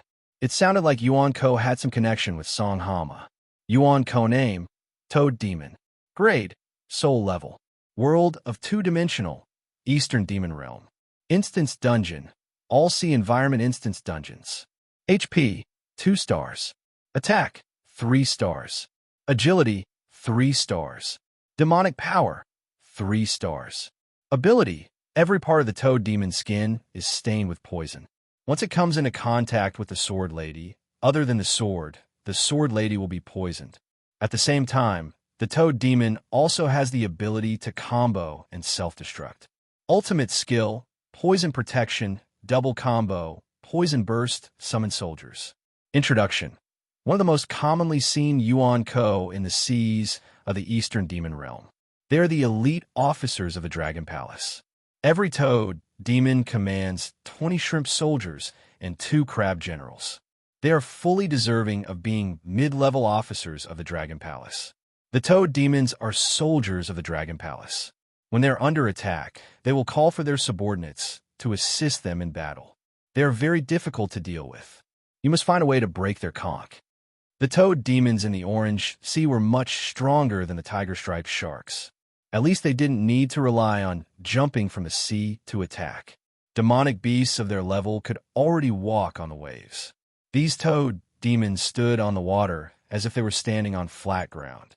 They were constantly showing off their prowess. The Toad spirit standing on the water surface had indeed improved a lot, but on the other hand, it also made it easier for Guhan to deal with it. Now that they were facing the Toad Demons standing on the water surface, it was much easier to deal with them. Guhan could save a lot of sword essence for sword descending into the abyss. The Toad Demon was worthy of being a mid-level officer of the Dragon Palace. He actually began to wear equipment. Not only was he wearing a dark red armor, he also had a gorgeous steel fork in his hand. The fork was emitting a deep blue radiance. It was obvious that it was covered in poison. The Toad Demon was indeed a mid-level officer of the Dragon Palace. He even began to wear his equipment. Not only was he wearing a dark red armor, but he also had a rather ornate steel fork in his hand. There were spots of dark blue light on the fork. Obviously, it was something that was covered in poison. The Toad Demon was indeed a mid-level officer of the Dragon Palace. He unexpectedly began to wear equipment. Not only did he have a dark red armor, he also had a gorgeous steel fork in his hand. The fork emitted a deep blue radiance. It was obvious that it was covered in poison. Guhan impatiently swung the Heaven-Reliant sword in his hand to block the Toad Spirit's attack. Next, the heaven-reliant sword in his hand transformed into motes of starlight. In just a flash, tens of wounds appeared on the toad spirit's body. The toad demon finally realized that he had provoked an incredible character. However, this only aroused the toad demon's hostility. He suddenly gave up on defending, and the pitchforks in his hands turned into two afterimages as they fiercely stabbed towards Guhan's body. Unfortunately, this toad demon was facing a monster like Guhan. Guhan nimbly moved to the side and dodged the toad demon's attack. At the same time, his sword lightly slashed through the toad demon's armpit. The toad demon's arm was chopped off. When the toad demon realized that his arm was gone, he probably felt that there was no hope for him to escape. The toad demon revealed a lifeless expression. Then the toad demon's skin suddenly bulged. It looked like the bubble wrap that we liked to pinch when we were young. Small round dots appeared. Unfortunately, the toad demon was facing a monster like Guhan. Guhan nimbly moved to the side and dodged the toad demon's attack. At the same time, his sword slashed across the toad demon's armpit. The toad demon's arm was chopped off. Guhan knew that the toad demon was going to use a suicidal skill, Poison Burst. According to the records, the toad spirit's Poison Burst could deal as much damage as the enemy's remaining HP. It could also deal poison damage equal to half of the enemy's HP. It was truly a skill that could take the enemy down with itself. If the toad spirit encountered a bloodlust sword mistress with low HP, the sword mistress would probably explode to death. Scram!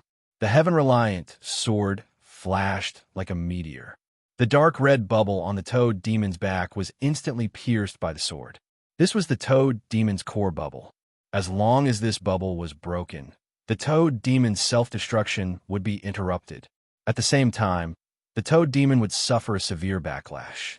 After that, there was nothing else to say. Guhan killed the toad demon with a few slashes and sent it back into the dimensional vortex. System prompt. Your kill count has increased by 2 points. As expected, the Orange Sea region's Yuan-Ko's kill count was twice as high as the Crimson Sea region's. However, the toad demon was more than twice as difficult to deal with compared to the tiger-striped shark. If he wasn't careful, he might even die to the toad demon. No matter how he looked at it, it was more reasonable to set the kill count at 3 points. Guhan calculated. The time needed to defeat a toad demon was about 5 times the time needed to defeat a tiger-striped shark. However, the toad demon's consumption was also much lower.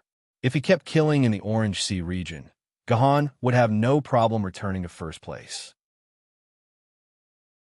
That was especially true when Guhan noticed that one of the 2 players he had encountered earlier had fled back to the Crimson Sea region after being unable to defeat the toad demon. He knew that this was the best place to farm kill counts.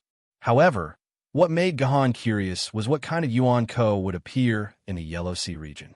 After killing the toad demon that had just appeared, Guhan looked at the Yellow Sea region and pondered. In the end, Guhan couldn't hold back his curiosity. He decided to leave the Orange Sea region and explore the Yellow Sea region. Fortunately, compared to the 3 to 4 minutes of travel earlier, the Yellow Sea area was much closer to the Orange Sea area. It only took 20 seconds to reach there. When Guhan entered the Yellow Sea region and saw his opponent clearly, he couldn't help but laugh. It turned out that the Yellow Sea region was a replica of the Orange Sea region. The Yuan-Ko in the Yellow Sea region was also a toad demon. However, there were 2 toads in the Yellow Sea region, and they attacked the sword wielder at the same time. Logically speaking, it would be much more difficult to deal with 2 toad demons than to deal with 2 toad demons alone. This was because the 2 toad demons had actually mastered a certain joint attack technique. One would hit the head, while the other would hit the legs. It would be hard to dodge, but it would also be hard not to dodge. What was worse was that the first thing the 2 toads did was to summon 2 shrimp soldiers or a crab general. This meant that Guhan would be surrounded by 4 or 6 Yuan-Kos at the same time. The difficulty of the battle was more than 2 times higher than in the Orange Sea region. It was at least 5 times more difficult than in the Orange Sea region. At least it's a little interesting. I can finally move my body. When Guhan saw this scene, he wasn't unhappy. Instead, he was a little excited. This kind of opponent could slightly raise his interest in the battle. Gohan's movement suddenly became like a willow tree. He kept swaying in the small sea region of the ship. It didn't look elegant and even a little embarrassing, but the effect was surprisingly good. The two toads and the four shrimp soldiers couldn't even touch Gohan's clothes. They were all dodged by Gohan. However, they took all of Gohan's attacks. Moreover, the attacks were very accurate. They were all the weakest parts of their bodies.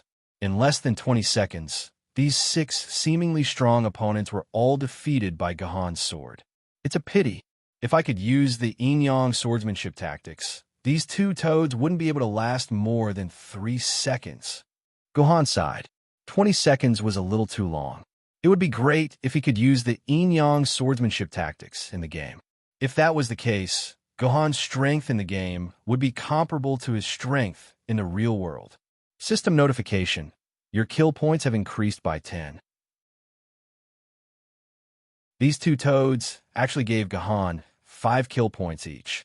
If this continued, the 100 toads in the Orange Sea region would probably give Gohan 500 kill points.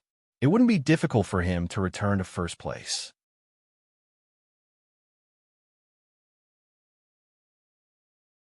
Chapter 594. In the 10th minute of the second round of the qualifiers, the players in the 64th area suddenly realized that the person in first place on the leaderboard had changed. The person in first place had once again become the famous admiral. His kill count was increasing at an alarming rate of 10 kills every 20 seconds. Very soon, he had pulled away from the person in second place. Inside the Yellow Sea, Gohan was currently clearing out the Toad Demon trio that kept popping up. Meanwhile, when Gohan looked around him, he noticed that the red and orange seas were already packed with players. It seemed like these seas wouldn't be able to hold so many players at all. In the entire sea, the Red Sea was the most numerous, but in reality, there weren't many of them. There were only about 1,000 of them, and there were only 100,000 yuan ko in them. There were more than 200,000 players left in the game, and the number of tiger-striped sharks in the Red Sea wasn't enough for the players. At the same time, because the Red Sea was the easiest to kill and yuan ko was limited to 100, almost all of the yuan ko in the Red Sea were killed by the players in less than 5 minutes.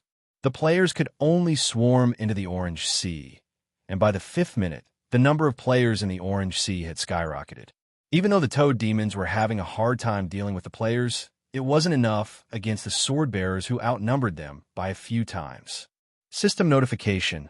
All yuan ko in the Red Sea has been killed, and the Red Sea has disappeared. All players who didn't kill any tiger-striped sharks in the Red Sea will automatically leave the qualifiers in 5 seconds. Enjoy your game. There were 200,000 players competing for 100,000 tiger-striped sharks, and some players had killed more than one tiger-striped shark in the Red Sea. Therefore, about 60% of the players were teleported away in tears after failing to kill a single yuan shun in the Red Sea. At the same time, the surviving players who were fighting for origin silks in the Orange Sea naturally noticed Gohan's lone presence in the Yellow Sea. Many courageous players began to move towards the Yellow Sea. However, as soon as these players set foot into the Yellow Sea, 2 Toad Demons suddenly jumped out of nowhere, throwing them into disarray. These players simply couldn't handle the 2 Toad Demons at the same time. As a result, they were beaten to a pulp and had no choice but to flee the Yellow Sea. Forget it. Let's go somewhere else. This place isn't suitable for me anymore.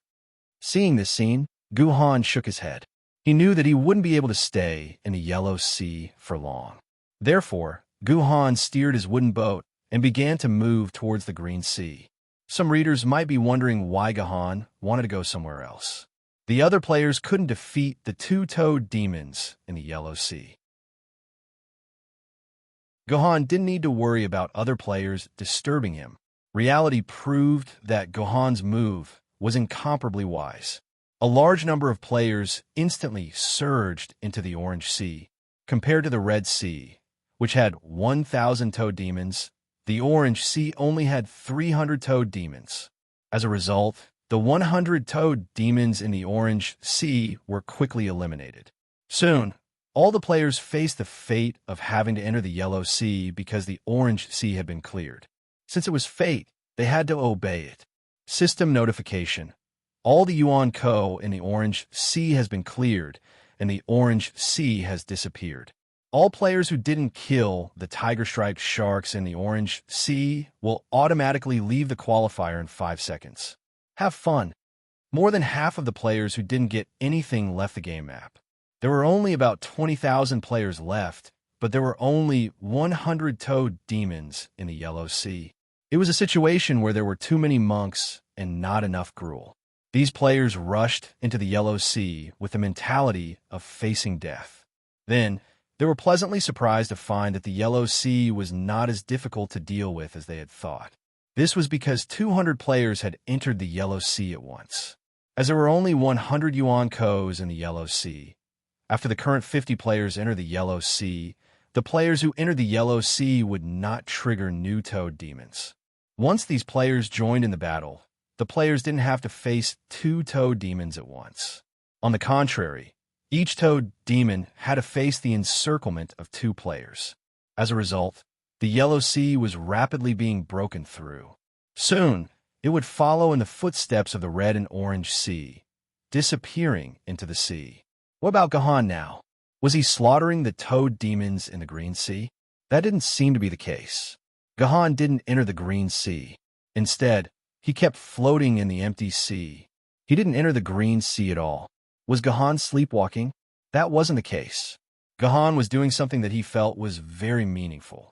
He was constantly collecting bamboo rafts and wooden boats that floated on the sea.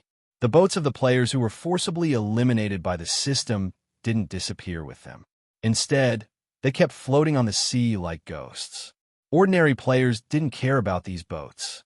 Who had the time to bother with these boats? They didn't even have the time to kill the remaining Yuan Ko's in the sea. Even a second of delay could cost them the right to participate in the preliminaries. Nobody paid attention to these boats. On the contrary, Gahan's kill count had increased to 539 points. He was more than 400 points ahead of the person in second place. He could float on the sea without any pressure. At least before the Green Sea was cleared, Gahan didn't have to worry about being forced to leave the battlefield. Therefore, Gahan had extra time to focus on these boats. When Gahan controlled his wooden boat to approach the nearby boats, these boats would stick to Gahan's wooden boat and fuse with Gahan's wooden boat. They became materials for Gahan's wooden boat to upgrade. Because most of the players gathered in the Red or Orange Sea, their bamboo rafts and wooden boats were also in the Narrow Sea. Gahan could quickly fuse the bamboo rafts into his wooden boat. In less than a minute, Gahan's wooden boat absorbed 25 bamboo rafts and upgraded into a black awning boat. Transportation level, level 3. Black awning boat, upgrade requirement. 0/125. The materials needed to upgrade the black awning boat instantly increased by 5 times. However, it wasn't a big problem because there were at least 100 ownerless bamboo rafts or wooden boats in the Red Sea. After upgrading, the black awning boat was twice as fast as the wooden boat. It didn't take long to clear the sea. In only 3 minutes, all the bamboo rafts in the Red Sea where Gahan was absorbed by Gahan. Gahan's black awning boat also leveled up and became an inland river sailboat. Transportation level, level 4. Inland river sailboat, upgrade requirement. 0/625. After reaching level 4, the appearance of the black awning boat changed. The originally narrow black awning boat instantly became a lot more spacious. There was also an additional sail in the center of the boat. With the help of the sail, the black awning boat's speed was greatly increased. It was like a small speedboat sailing on the sea. Its speed was unparalleled. Looking at his boat's appearance, Gahan nodded thoughtfully. He then steered the sailboat towards the nearest specter boat gathering point.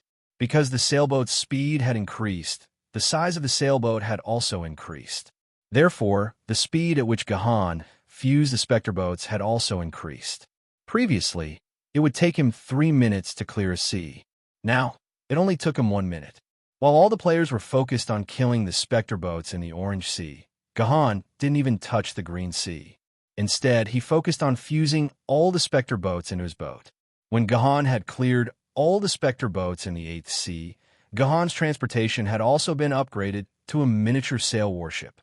Transportation level, level 5. Miniature sail warship, upgrade requirement, 0/3125. Yes, at this time, the boat under Gahan's feet had actually become a warship. On both sides of the warship, there were 2 naval cannons of about 30 millimeters caliber. Looking at the huge black caliber, it was unknown whether these things could harm Yuan Ko. Anyway, even if it was an 800 caliber naval cannon that could destroy half an acre of land, it would not be able to cause any damage to Yuan Ko. Just when Gahan had collected more than 600 Spectre boats, the Yellow Sea was finally cleared by the fanatical players. System announcement. All of the Yuan Li in the Yellow Sea region have been cleared. The Yellow Sea region has disappeared. All players who are not killed in the Yellow Sea region will be automatically eliminated from the preliminaries in 5 seconds. Have fun. Gahan looked at the time. At this time, about 20 minutes had passed, and there were only 10 minutes left. He didn't know whether the Green Sea could last for 10 minutes. Looking at the data of the second player, he had increased his kill count to 167. He didn't have to worry about this anymore. Even if he gave him another 30 minutes, he wouldn't be able to surpass him. However, Gahan still decided to go to the Green Sea, and then at least kill 1 Yuan Ko in the Green Sea before continuing to collect the remaining Spectre boats. At this time, the advantage of Gahan's boat's speed showed. In the blink of an eye, it had entered the nearest Green Sea. Although the miniature sail warship had the word miniature on it, it was only a miniature warship. On land, it was the power of 5 or 6 SUVs combined. The awe-inspiring appearance of Ling left the other players stunned. Looking at the bamboo raft under their feet, these players almost wanted to dive into the sea. Where did this warship come from?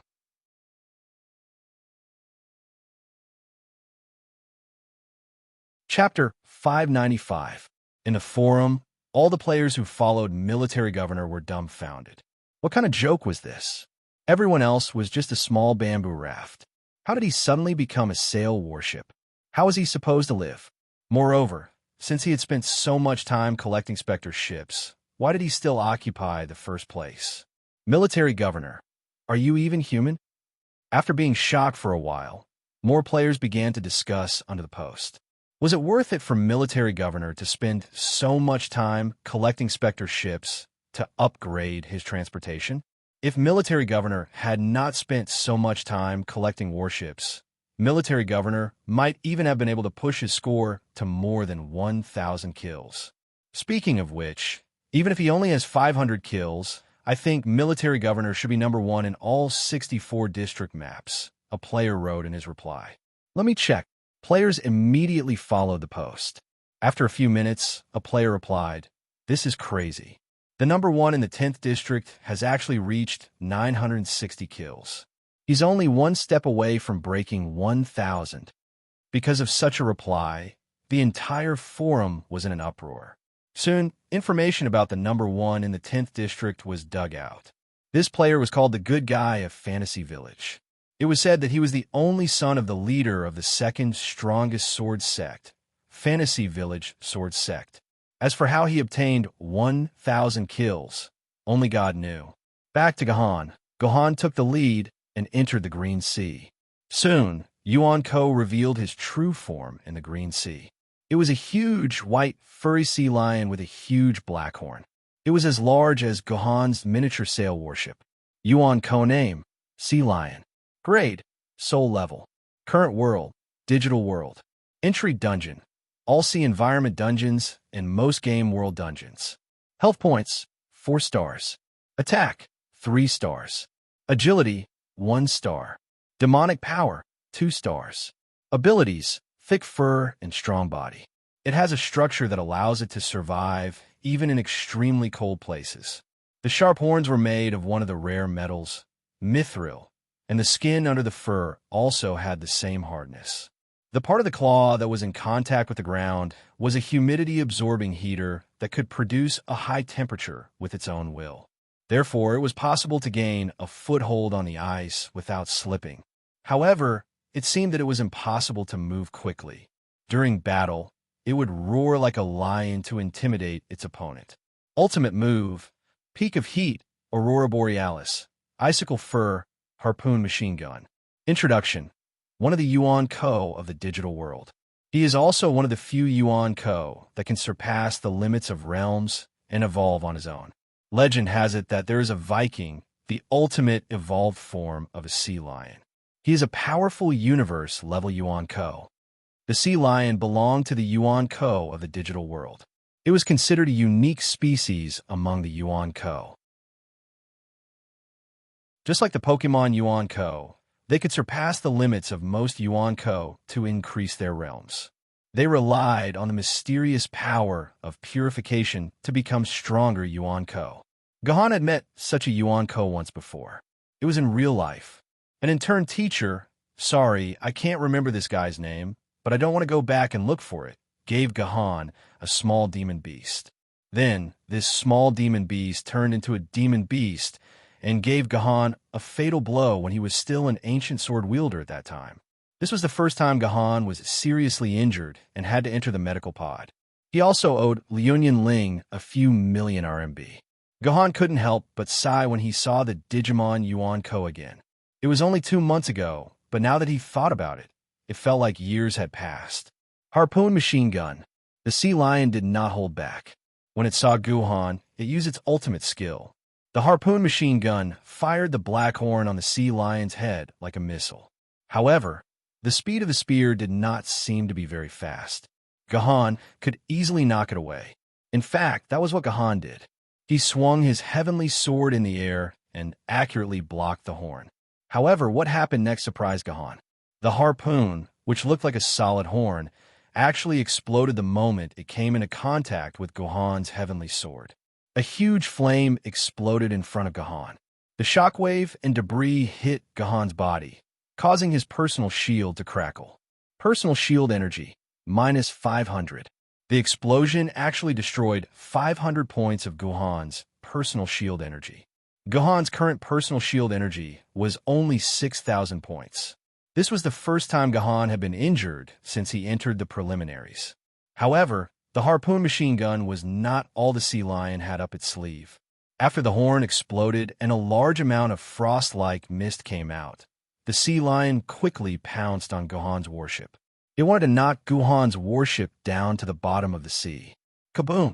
At that moment, there was a loud noise. Gohan's miniature warship finally exploded with the power that a miniature warship should have. The cannons on both sides of the warship fired a hot cannon at the sea lion. The cannon hit the sea lion's body, causing the sea lion to stop in its tracks. 500. The cannon actually caused the same amount of damage as the sea lion's harpoon machine gun. It directly took 1/10 of the sea lion's 5,000 HP. The sea lion was humiliated by the warship's cannons. It immediately raised the harpoon on its head and prepared to fire another harpoon machine gun. This time, however, it was not so simple. A figure leapt out from the icy mist and landed on top of the sea lion's head.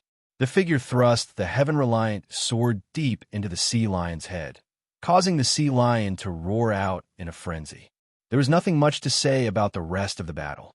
In any case, Gohan suppressed the sea lion and eliminated it. However, one had to admit that the sea lion was definitely the most difficult to deal with among the Soul-tier Yuan Ko. Not only was its attack power high, but its defense was also terrifying. It could condense a layer of ice armor with 2,000 points of shield energy on the surface of its body. Gohan had to break this layer of ice armor before he could continue attacking. If an ordinary treasure sword wielder were to encounter such an opponent in the sea, they would definitely be in deep trouble. Even Gohan had to spend a full minute to kill the sea lion without using the 9 swords of mysterious heaven. However, the sea lion beast reward was still very generous. It gave Gohan a total of 20 kills. However, no matter how high the kill count was, Gohan was not interested. After killing the sea lion and ensuring that he would not be kicked out, Gohan left the green area and returned to the red area where the ships were gathered. He then began the long process of leveling up his ship again. Unfortunately, even after 30 minutes, Gohan's ship did not level up again. Instead, it was stuck at the 2000 EXP point. However, Gohan was still considered lucky. The players who were preparing to enter the green area were the ones who were planning to attack the sea lion. They were planning to use the same strategy they used in the yellow area to surround and attack the sea lion. However, they had overlooked a problem. The sea lion's harpoon machine gun was actually an AoE attack. Especially when a large number of players entered the green area, 100 sea lions appeared at the same time and fired their harpoon machine guns. The scene was extremely spectacular. The players who were suffering were directly hit by various AoE attacks. Some players died directly inside the green area. Only a small number of players escaped, but they did not dare to enter the green area again. System notification. The second round of the preliminaries has ended. You'll have 10 minutes to rest and prepare for the last round of the preliminaries. Hence, the second round of the preliminaries ended abruptly. Gohan was ranked first with 559 points in terms of kills, while the second was 262 points. Unfortunately, during the preparation stage, Gohan could no longer control his miniature warship. Otherwise, Gohan would have absorbed the remaining 1,000 EXP points to upgrade his vehicle. System notification. Dear players, the final round of the preliminaries has begun. There are a total of 50 buoys, numbered from 1 to 50, on the surface of the sea. Each buoy has a Guardian Yuan Shun. Only by killing the Guardian Yuan Shun will you be able to sign in. After completing the sign-in of 50 buoys, you will receive 500 kill points. System notification, special reminder. Killing the Guardian Yuan Ko of the 50 buoys will grant kill points. The kill points will be distributed according to the damage dealt. Players, please work together to defeat Guardian Yuan Ko. Please note that the first player to complete 50 buoys will have a certain advantage in the subsequent semifinals. After seeing this notification, Gohan more or less understood the dead end of this preliminaries. The first round was purely a test of player strength. Players who could not protect their tiger-striped shark were not qualified to enter the semifinals. The second round was a test of players' competitiveness. Players who could not win against a large number of players were also not qualified to enter the semifinals. Meanwhile, the final round tested the cooperation between players and their maximum damage output. To ensure that players could work together, the system had even changed the kill points from the last hit to an even distribution based on their damage output. This way, players wouldn't have to hide their trump cards to steal kills. Instead, they would have to use their strongest attacks. Just a small qualifier, and there were already so many things going on. He didn't know if it was set up by humans or by Tamono Kakashi. If it was set up by Tamono Kakashi, then things would become very interesting.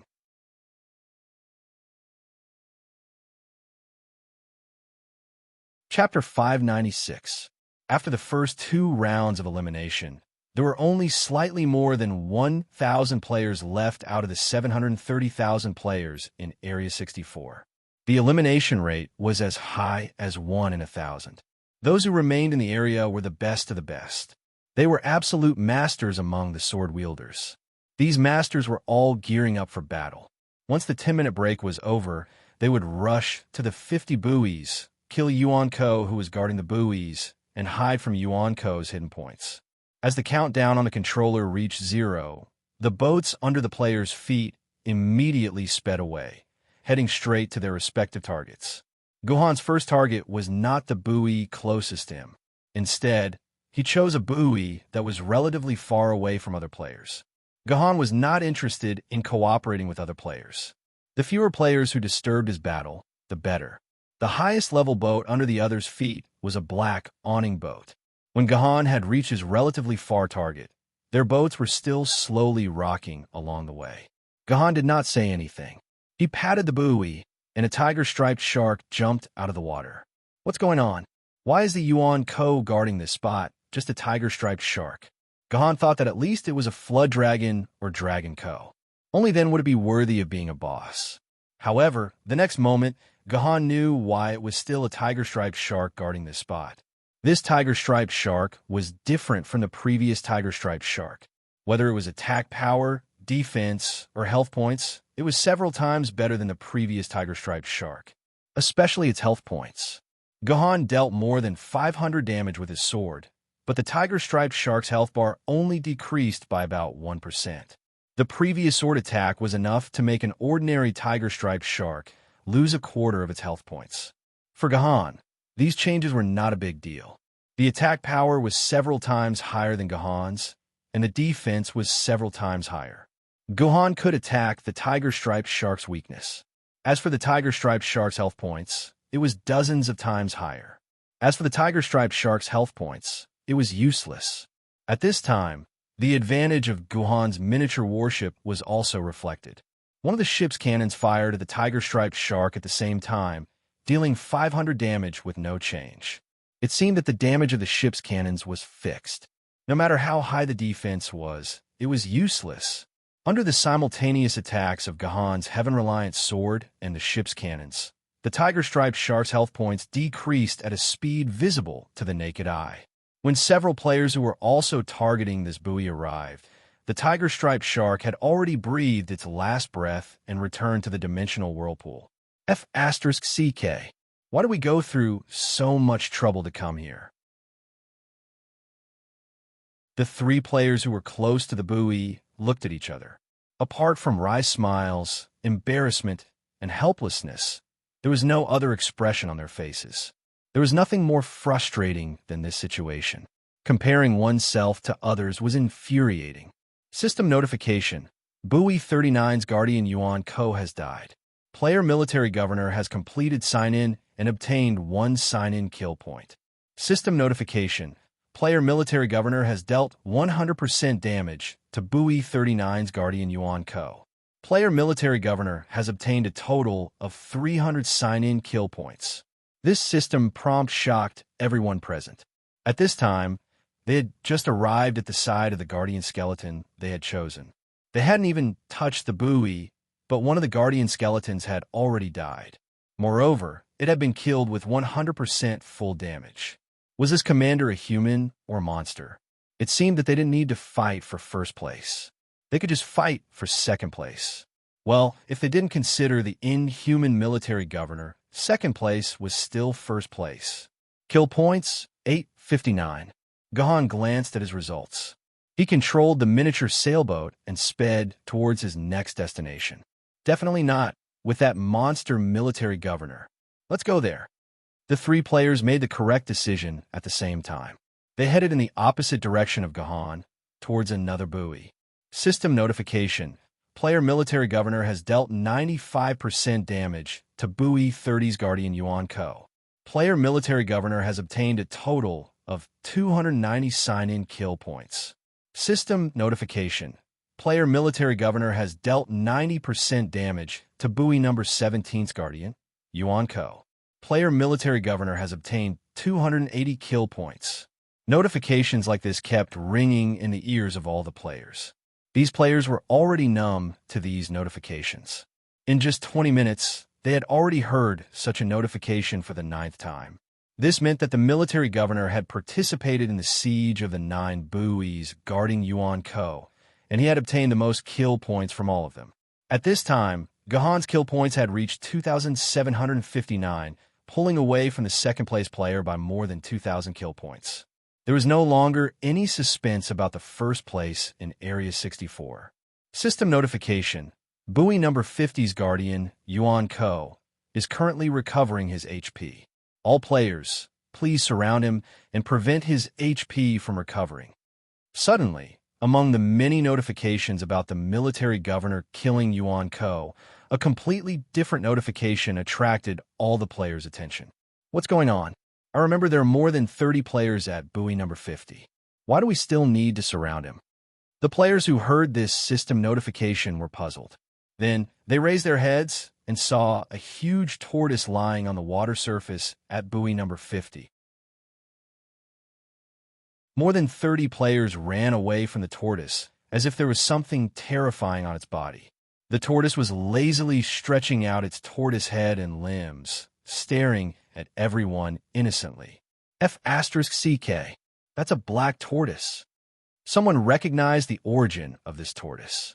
Legend had it that the black tortoise was the descendant of one of the four mythical beasts, the black tortoise. It was a true descendant of a mythical beast.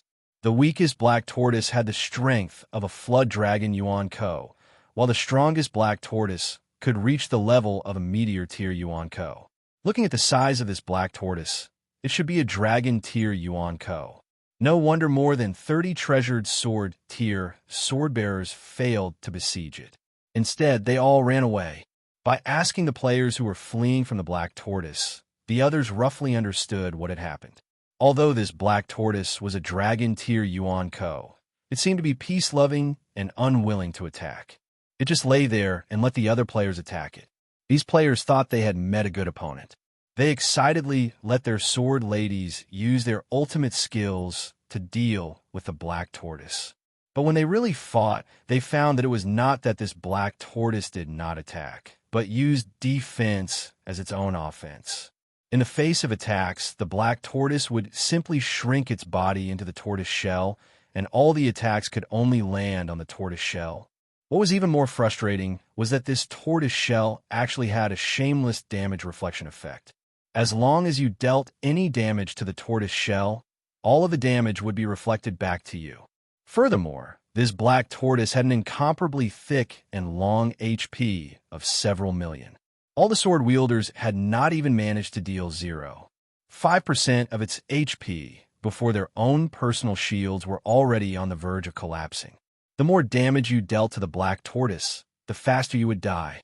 So these swordbearers ran away from the black tortoise as if they were running for their lives. They were no longer willing to face this kind of unsolvable Yuan Ko. They could only run away from the black tortoise, not daring to touch it. At this time, after Gahan sent the 9th Guardian Yuan Ko into the dimensional vortex, he began to kill the next Guardian Yuan Ko of Bui 41. Seeing that Gahan was coming toward Yuan Ko, the dozen players who were besieging this Yuan Ko were a little anxious. They had only killed less than 30% of the black tortoise's HP. If the military governor came, all the achievements would fall into the hands of the military governor in less than a minute or two. So, one of the players shouted in panic, "Military governor, if you have the ability to kill that black tortoise, why are you fighting with us for so little kill points?" Originally, this was just what the players said in anger. He did not expect that Gahan would really give up the other Guardian Yuan Ko, which was easy to deal with, and face the almost unsolvable black tortoise. But unexpectedly, because of his words, Gahan actually stopped his ship. He hesitated for a while in the same place. Then he turned around and killed the black tortoise without hesitation.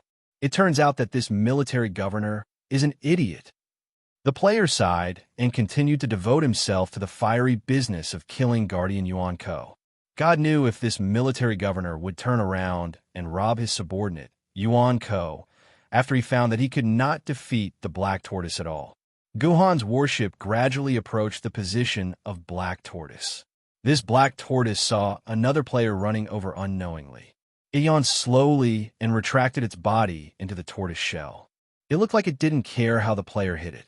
At this time, Gahan was already more than 2,000 points ahead of the second place. The first place in the preliminary of the 64 area could not escape from Guhan's hands in any case. So when other players showed resistance to him, Gahan did not continue to do this kind of annoying thing. He decided to put his main target on black tortoise, because the kill points could no longer arouse Gahan's interest. Instead, it was this kind of difficult boss that aroused Gahan's interest. First, Gahan tried to find a breakthrough from the 4 entrances of black tortoise. Maybe he could kill the inside of black tortoise's body from the entrances of its limbs. But when black tortoise completely closed its limbs, something that surprised Gahan happened. The tortoise shell at the entrances of black tortoise's limbs and head suddenly grew automatically. Soon, all the entrances of black tortoise's limbs were blocked. Black tortoise completely became an invincible tortoise shell. It was impossible to find a place to bite.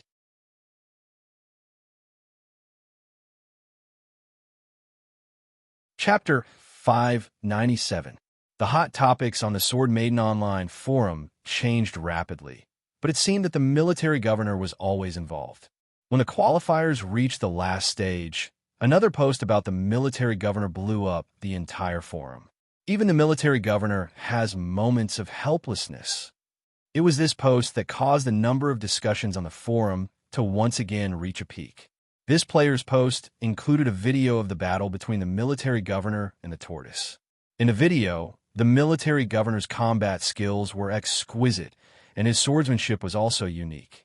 However, no matter how exquisite his swordsmanship was, it seemed a bit incomprehensible when used against a big, motionless tortoise.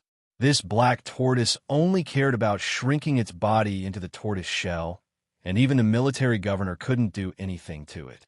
From the video, it could be seen that after the military governor and his warship attacked for a while, his personal shield began to fluctuate constantly, which showed that the military governor's personal shield had lost a lot of energy.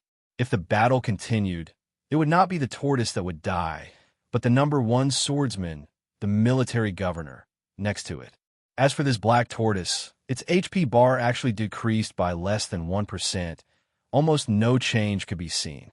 At the end of the video, even the military governor could only resign to his fate and leave the black tortoise's side. Seeing that the military governor had left, the black tortoise immediately proudly stretched out its head and limbs with a satisfied expression. This was truly a helpless situation. No matter how much damage he dealt, he would be returned with the same amount. He couldn't even dodge. Putting himself in the position of a commander, the millions of players on the forum didn't know what to do with this damned tortoise. Soon, the information from other areas came in. It turned out that the number 50 buoy in each area was guarded by this black tortoise. Just like the black tortoise in Area 64. After the players found out about the black tortoise, they also avoided it as if it was the plague, for fear that they could not avoid it in time. What should we do?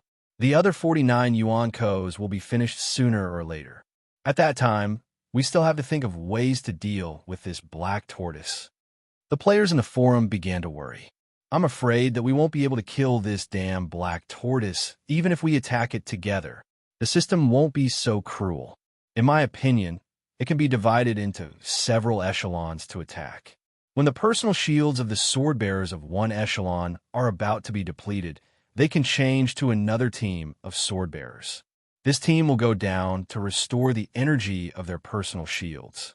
In this way, they can kill the black tortoise sooner or later. Not bad. That was a good idea. However, this method requires everyone to work together, and it has nothing to do with attack power, only the energy of the personal shield. What a pity for the military governor. What a waste of all his skills. It's useless on this black tortoise. The players all agreed with the method that the player came up with. They felt that it was the only way to defeat the black tortoise. However, in this way, the role of the military governor was minimal. The damage that Gahan could cause had nothing to do with his attack power, but only with the energy of his personal shield. To put it bluntly, he was exchanging the energy of the shield for damage. Gohan's personal shield was only about 6,000 quarks of shield energy. It could only be said that it was above the middle level among the sword bearers of the sword level. Some old people who were stuck at the sword level had more than 50,000 quarks of sword element, and many of them had more than 10,000 personal shield energy. They could cause far more damage to the black tortoise than Gahan. This time, the military governor seemed to encounter the first Waterloo in his life. He didn't know how many killing points this black tortoise could distribute in the end. Would the military governor's lead of more than 2,000 killing points be surpassed? In Area 64, Gahan was also thinking about this important question. Just like what was written in the post, Gahan really didn't know what to do with this black tortoise. In the process of the experiment just now, no matter where Gahan attacked the black tortoise, no matter what sword move he used to attack the black tortoise, Gahan almost used the strongest killing move of the 9 swords of Mysterious Heaven. But no matter how he tried, the result was the same. Gahan's attack would inevitably bounce back to him 100% of the time. There was no way to avoid it. He didn't even have the right to miss. It was a tragedy. So in the end, Gahan didn't even dare to use the last killing move. This killing move had great damage. If it all bounced back, Gahan's personal shield would be broken in an instant. At that time, it would be Guhan's own body that would bear the damage. It was estimated that he would die miserably at that time. Can I only use the way of changing shifts to grind down its HP? Guhan looked at this lazy, extremely arrogant black tortoise basking in the sun.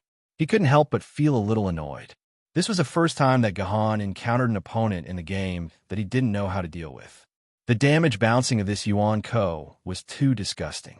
If the black tortoise in reality was also so disgusting, then Guhan really had to walk around the black tortoise. And according to Guhan's calculation, if he really killed this black tortoise by changing shifts with the black tortoises as high as 5 million HP, it would probably take at least 2 hours to kill this stinky tortoise. This was the most understandable result. If there were some accidents in the process, such as this black tortoise not willing to die like this, then Guhan would be in big trouble. System notification. The guardian of the 5th buoy, Yuan Ko, has died. Player Extreme Sword has completed sign-in and obtained 1 sign-in kill point.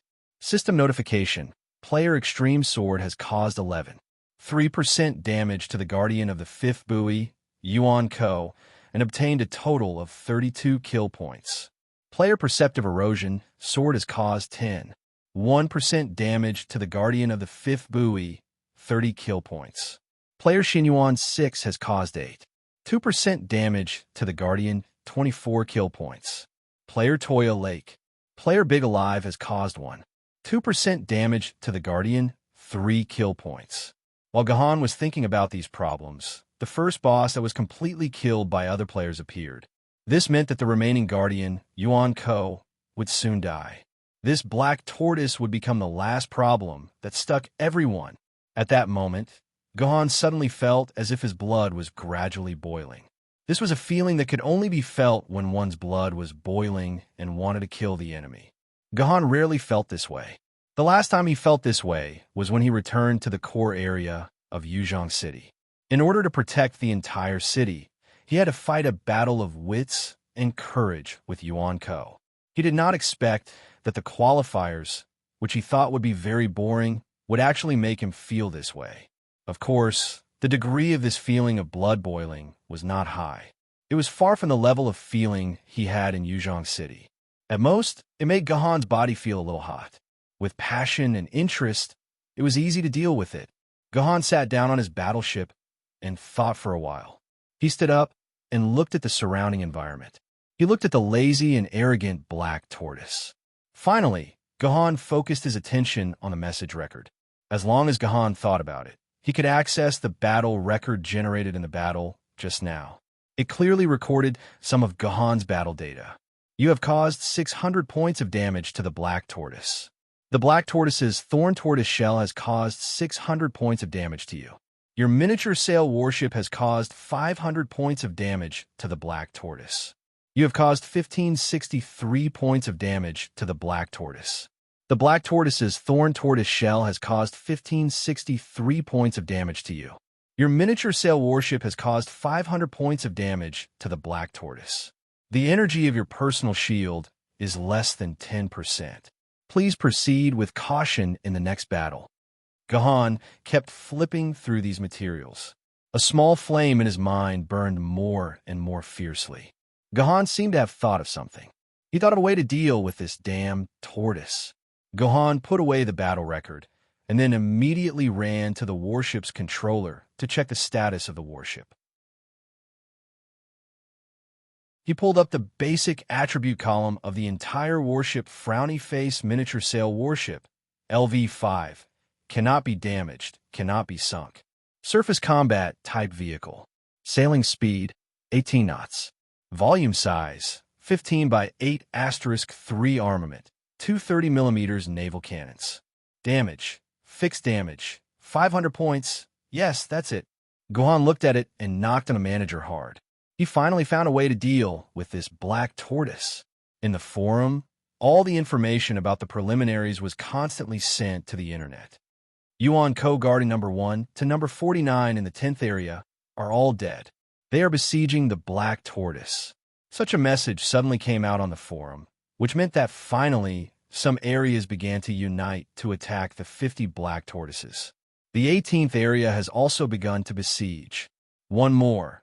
The 29th area has begun to besiege. The 32nd, the 7th. New areas were constantly joining the besiege of the Black Tortoise. But the name of the 64th area had not been heard for a long time. This was really strange. What about the 64th area? How are they now? Sure enough, there was immediately this question from the onlookers. The 64th area is still clearing the other Yuan Co. According to the news received 3 minutes ago, they still have 12 guarding Yuan Co. that have not been eliminated. A player replied, because the official did not open a live broadcast channel. The players could only manually understand the written news of the 64th area through the communication of the friends of the players in the 64th area. If one wanted to get screenshots or video news, then the players in the 64th area must exit from the 64th area, then enter the forum and post their own video. Therefore, the news that the players in the forum got was delayed. Damn, there are already more than 40 areas besieging the Black Tortoise. Isn't there the military governor in the 64th area? Why are there still 12 guarding Yuan Co. that have not been eliminated? Some onlookers couldn't understand. Where did the military governor go? You're tuning in to the Warrior Lore YouTube channel. Don't forget to subscribe and join us on this journey to catch the most captivating stories.